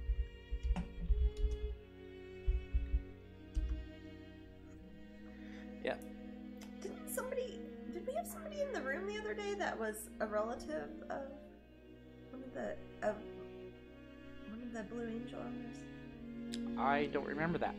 Maybe it was last time. Somebody were Facebook maybe? Yes, and you said, hey, somebody said so and so, like Tony or somebody there, Salerno was their uncle who runs Blue Angel or something, and you read it out to me. I don't know. Could have been. Maybe so. I would love to have had a sketchbook with your artwork on the front and back. Oh, gosh. I would love to. Okay. No, I would have loved to. Now I'm a ghost. but sorry, Jasmine, no more for you. No, I would love to have more stuff like that. I'd like to eventually someday have, like, I don't know, art supplies or something. I always think how cool it was when I used to get the Bob Ross ones, but... Well, you don't really... You haven't been one to seek such things. You usually let people come to you. I always wait till people come to me. I remember that routine tried to convince my dad that it was good for breakfast. Chocolate cake. Dave Velasquez says, I purchased an Oracle deck at the last Orlando Comic-Con on MegaCon. Yes. Those are all made by Blue Angel. They're wonderful publishers. They're gorgeous. The only one that is not made by Blue Angel, it is not an Oracle deck, it's the Beautiful Creatures Tarot. Yes, that's Schiffer Publishing, and that's a tarot deck, which is different. And I have it right here. Cards and stuff. That's a great, the Beautiful Creatures deck. Gosh, I'm looking at all these books here. You have really cool books over here. I have a lot of... The Black Arts, Beautiful Creatures Tarot at a Crossroads, Practical Candle Burning. Maybe I shouldn't say too much. I don't know. Oh, Practical Candle Burning. That's then right next to it, The Plants on the Trail with Lewis and Clark. I am a woman of very low magic. Cool. None of that high magic bullshit. None of that. Whoa! Oh. BS. Hey, I think I've gotten good at not cursing though, because I've had to be at Disney, so I can't curse there. Jeez. I've gotten good practice at not cursing. A field guide to the birds of Mexico and adjacent areas. Oh, remember I bought that and I took it to Mexico before I did the bird art show at Alex's. I didn't see him. A Subway Guide to Tokyo. These aren't in any specific order, are they? No. Over here are generally the art books, though. Yeah. You have some good ones here. Yes, I do. I've got an art library par excellence. Yeah, we have so many of the Spectrum books. But you're in a ton, aren't you? I don't have all of them, but I've got most of them. You know, I think I forgot to submit stuff to Spectrum last year. This year, though? Is it too late? No, not yet. I think it's usually the end of January. Ooh, that was my elbow popping. Oh, is that what that was? I thought it was something mechanical. Yeah, I know. Oh, we have Brian Froud's Fairy Oracle. I'm sure that most of you do, though. That's a great oracle deck. Oh, it's such fantastic art. I've got art. the Giger Tarot. That's a neat one. Is it in here, though? Is it in... I saw it. It was in there. It was over by the other oracle decks. Oh, okay. It's a cool one. Unless I used it or something.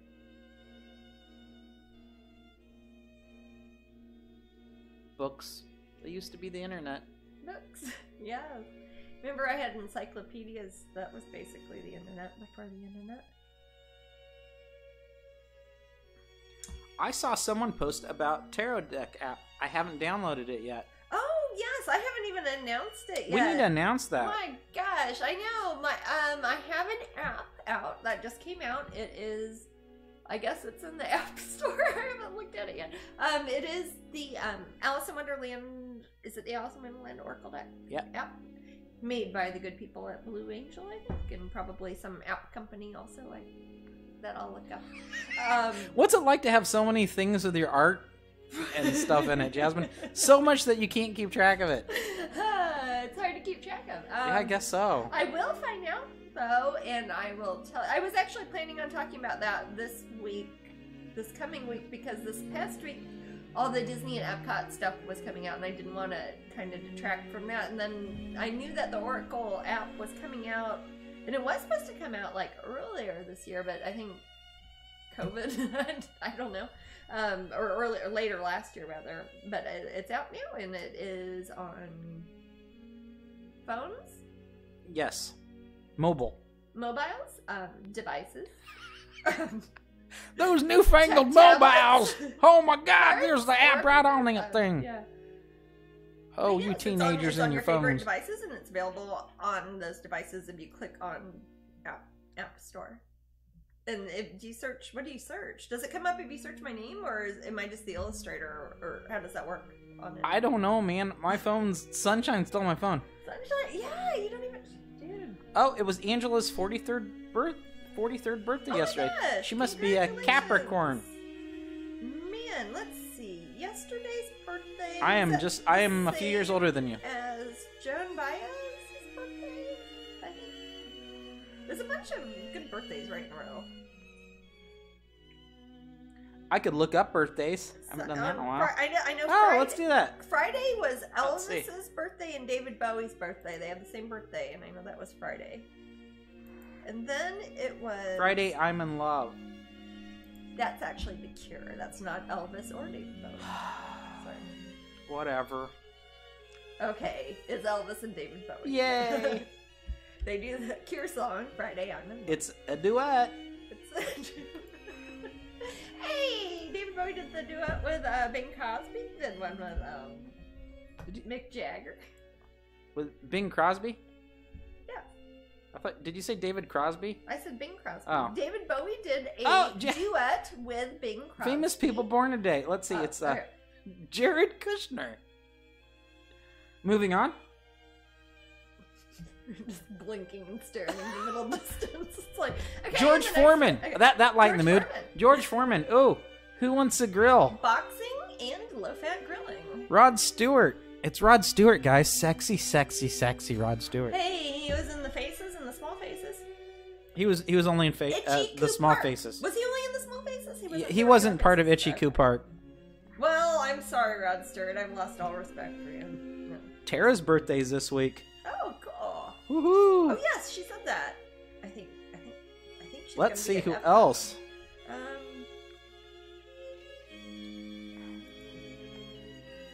Yesterday was Cheyenne's birthday. Ah, Frank Sinatra Jr. Man, Frank's he's junior and he's like born in 1944. Gee whiz. Wow. I feel like I'm watching Jim Croce. Right, of course, he died years ago. Who is it? Jim Croce. Oh, Jim Croce. He died the year I was born. My gosh, did he really? Yeah. So when like Don't Mess Around with Slim come out? The songs. What's that? When did the songs come out that are popular? No, do you know what else's birthday it is today, Jasmine? Oh. Jermaine Clements. Jermaine Clement from New Zealand. From New Zealand. Shiny. Flight of the Conchords. Shiny. Jermaine What Clement. We Do in the Shadows. Wow. Linda Lovelace. All right. It's like this is a mixed bag. Sorry. Pat Benatar, a lot of musical artists. Yes. Well, that's what I was saying. There's a lot of people who are all in a row at this time in January. It makes me wonder about Capricorns. Ritter Critter says, I share a birthday with Barack Obama. Do you like share a cake? They go to Baskin Robbins and they share their free ice cream. You meet Barack Obama at and he's there. He's like, I'm getting my free ice cream too, dude. Yes, and Amber's like going around to all the places getting her free cakes. And a little known fact: Jasmine is cousins with. I am cousins of Mr. Obama. With Mr. Obama. I am indeed. The El Dorado, Kansas part. And it's pronounced El Dorado, Kansas. It's not El Dorado. All the other ones are El Dorados, but the one in Kansas is called El Dorado. Ray Bolger. I don't know why. Ray Bolger, the Scarecrow. Oh, yes. Hey, I was just looking at him because I'm working on a Wizard of Oz project right now. It's not first cousins, guys. It's not first cousins, so don't ask me about my birth certificate. Sorry. No. Let's see. I'm not recognizing any of his other names. Oh, Roy E. Disney. Why wouldn't he be up top? I don't know. I love you, Roy Disney. You were a good money man next to your brother's creativity. I love Disney. Hey, yeah. Okay, sometimes people who are creative and get things done aren't always the best at the other parts of life. Elvis Presley on Andrew's birthday. Oh, cool. Nigel says. Oh, well, that must have been on Friday. Ritter Critter says, can you see it? Huh? Ritter Critter says, can you see it? Like the, the resemblance? Between me and Barack Obama? Hello. I don't think there's much of a resemblance there. I was good at giving speeches at school. There you go. He just never writes back. He's a busy guy. We ask him to cousin camp every year. I don't think he wants to come.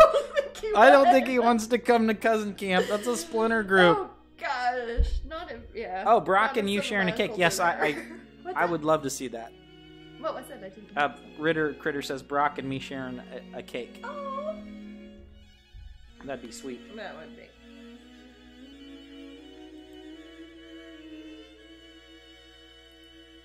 10 minutes to raffle. You know, there's something wrong with my head. That in the back of my head, I keep thinking that Barack Obama's going to be vice president and Biden's president, because vice versa, like they'd switch.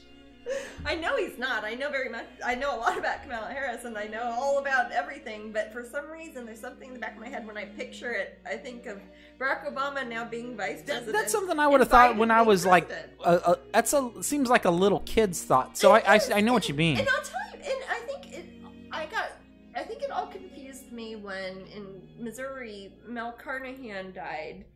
The governor, and his wife took over, and it was because that was her. She was whatever position would take over for that. But I remember thinking, it's like, why the wife gets to take over if the politician dies? I didn't understand, but it was because she had Claire McCaskill. Job. What's that? Was it Claire McCaskill? No, who Mel was that? Carnahan's wife. Carnahan. I was confusing. No, when Mel Missouri Carnahan, people. He was. elected, but he died before he could be Yeah, inaugurated. I wouldn't want to. If you died, I wouldn't want to be painting where you're at. Well, that's what I mean. But it wasn't because it was his wife. It was because she was like state commissioner. Oh, or whatever. Okay. Yeah. Hey, Jasmine. Yeah. The Bearded Huntsman says professional painter for 20+ years. Yeah. Did you start pro painting at 5? Yeah. Actually, I did, but no. I started my website in 1997 when I was 17. You started it after you turned 18. That's true. That's true. No. It was a summer. That's when I started Strangeling.com. Before that, I had my GeoCities in my AOL before I even knew you. And that was called that wasn't called Strangeling yet, but that was my website. Oh, okay. But as far as what I've called Strangeling, like with my art that you would see now on my website, that would have been 97. So that will be 24 years this year. Yeah. Jokey Mom said if Matt took over the painting, it would be a completely different look. It would. If Matt took over the painting, what he would probably do is he would crack open some of those books that Jasmine has called. No, not of yours. Painting like the old masters. I would try to look. It would look like bad classic. Would be a hard one to start with. It'd still be a bad. It'd be bad versions of classical art. I would say that's probably where I'd go. Have you ever interested me? I'd like to show you about artwork. I'm good. I don't want to. No, Jasmine, don't make me. No, what if you started painting and then I got really competitive about it? No. Oh, this is sounding fun. No, it's free. I don't want it. Do that with a friend. I don't want it. You don't want it. And when I say that, I mean I don't. I know. I wouldn't wish art upon anyone. On purpose. What's that? I wouldn't wish art upon anyone. Yeah. It's a hard gig. I see a lot of people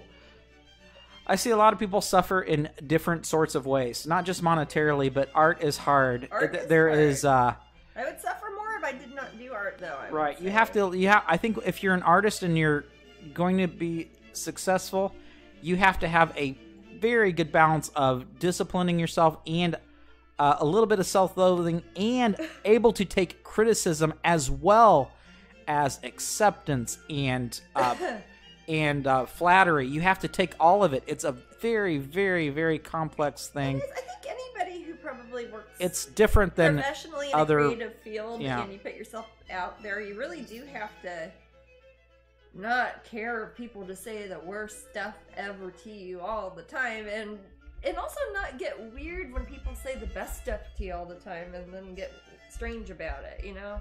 It is weird. I don't know what to compare it to. I haven't done anything else. Oh, I did write a short story, actually, Leela, with Jasmine's artwork. Actually, I wrote a short story and then Jasmine... And then I illustrated it. Yeah, you did one for a magazine. Yeah. I think I did Oak and Mead. Oak and Mead, yeah. Yes. It's a cute little story. Even Rib. Even Rib. Yeah, Even Rib is weird because there's a novel, a complete novel that goes along with that is not published. Yes, that I did years ago that I don't write that same way. Backburnered it. I've been drawing while watching. I'm an aspiring animator. Cool. It definitely is a trip, but totally worth it. Thank you for inspiring me to do more art. Oh, happy to hear it. Ava Alaska says, I started to do a little painting. I'm not really good, but it's something I wanted to try. It's definitely something that the more you do, the easier it gets. And it's something that once you get to the point that it becomes second nature and you don't have to think about it, like driving or walking or anything else, when you don't have to think about the mechanics of it, that's when it really becomes fun, because you're like, oh, I'm going to put a swan over here. There's a swan. You don't have to think, swan's head is this big, it's shaped like that. You know, you don't have to think about all that part of it, and then you just do the artwork, and that's the fun part. The Bearded But it takes the 20 years at the beginning. That's the hard part. The Bearded Huntsman says, art is hard. I have no imagination. I'm very good at copying, but cannot create a unique creation.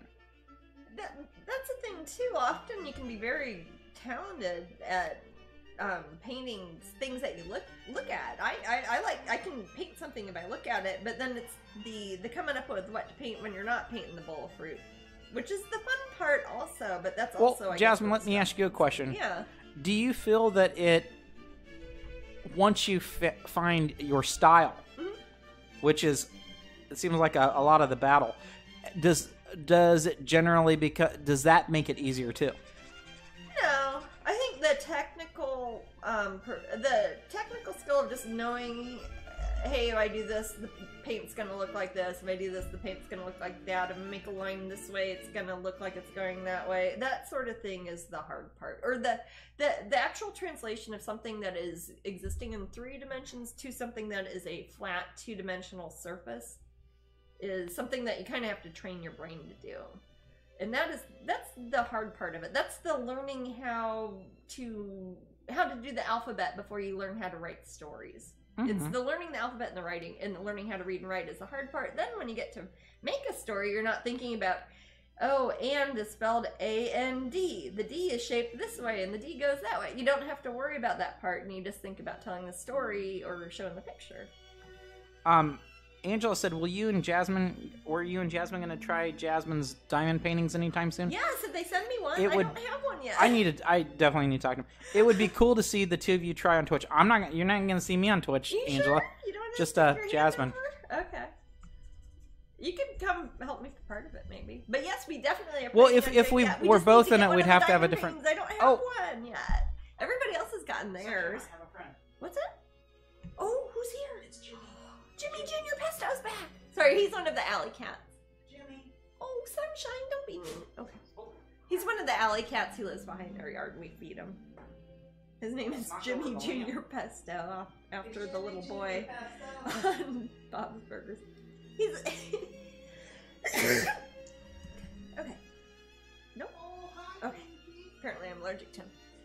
He's an orange kitty, and his hair is kind of like the same color hair as Jimmy Jr. Is he good? I put some food out there for him. Don't be afraid of me, sweetie. He's such a scaredy cat. He's so cute. He's so adorable. He looks like a lion. He's one of those male ginger orange cats. It's got like a nose that's like twice as wide, so he looks like an orange lion. I'm gonna put up the diamond paintings link, Ritter Critter. Oh yes, please do. And yes, once we get, I assume they probably want to send out the painting kits to people who ordered them, and they'll send me a sample eventually. But when they do, I will try to put it together. And you can watch me fail miserably at making art, which you don't usually get to see. That'll be fun. At the least, I'll get some. I must have. You get some more? I'll find out. Oh. At the least, we could always, or at the most, we could purchase some and have them as prizes or something. That's true. But I also want to I want to understand it better because I've always just been like, oh, it's a painting and I have diamonds. Yeah, because it's different than what I usually pop in that link there. Yes, if you like diamond painting, or if you like crafting at all in general and are interested in it, I would suggest starting off with my diamond paintings. And Matt is posting a link up there. Craftably. Everybody has given them very good reviews. I'm not just saying that because they're my artwork. I looked at that Craftably website, and people genuinely are posting photos of the ones they've done. They're writing out reviews and giving them little stars and everything. So it's a thing. Oh, almost raffle. Oh, and this raffle again will be getting the Epcot prize. Oh, is that? Yeah, Valfera said got my diamond painting last week. Oh my God, it's huge. I didn't expect it to be so big. Great value. Oh yeah, that's one thing I've heard too. Some of them are depending on which pictures you get. Some of them are the smaller ones, but the full scale ones, they're like getting a big poster or something. Do I pick the winner then? You pick the winner and then you do the prize wheel, but I'm showing them that in addition to whatever's on the prize wheel, you'll also be receiving our special Epcot package of my goodies that are exclusive to the Epcot, or debuting at the Epcot International Festival of the Arts, and I will be autographing these for you too, and we'll send it to you along with whatever you win on the prize wheel. Could be an original painting, never know. Let's pick that winner. See, look.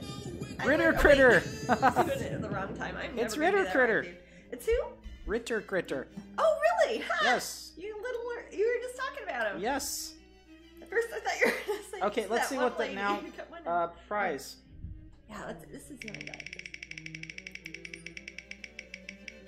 You won the prize, Ritter. Ritter Critter's like, what? And you won a prize? You won a Portrait Pin Set 3. And all the Epcot. And all the other stuff. Wow. This is like at the end of the Price is Right when you get a vacation. So I'll put the I will put the Rio's by me, Maddie. Who? Rio. She's sitting on my chaise longue right by me. Rio is. Can you get her? She's looking kind of cozy. Okay, don't get her then. I did get a picture of her though when she was sitting there when I was drawing the caterpillar pins. All right, I'm putting the instructions in the room there for you. Told you guys about enough stuff this time. Rigged. It's not rigged. I promise. I promise. It is not rigged. No, I would not, because I am not involved with that part of this operation. It is 100% random. Okay. So if you bribe somebody, bribe Matt, not me. I don't control it. And then I won't accept your bribe, because... He'll take your money and then have somebody else win and be like, what are you going to complain to? No. Well, gosh, I got quite a bit of these.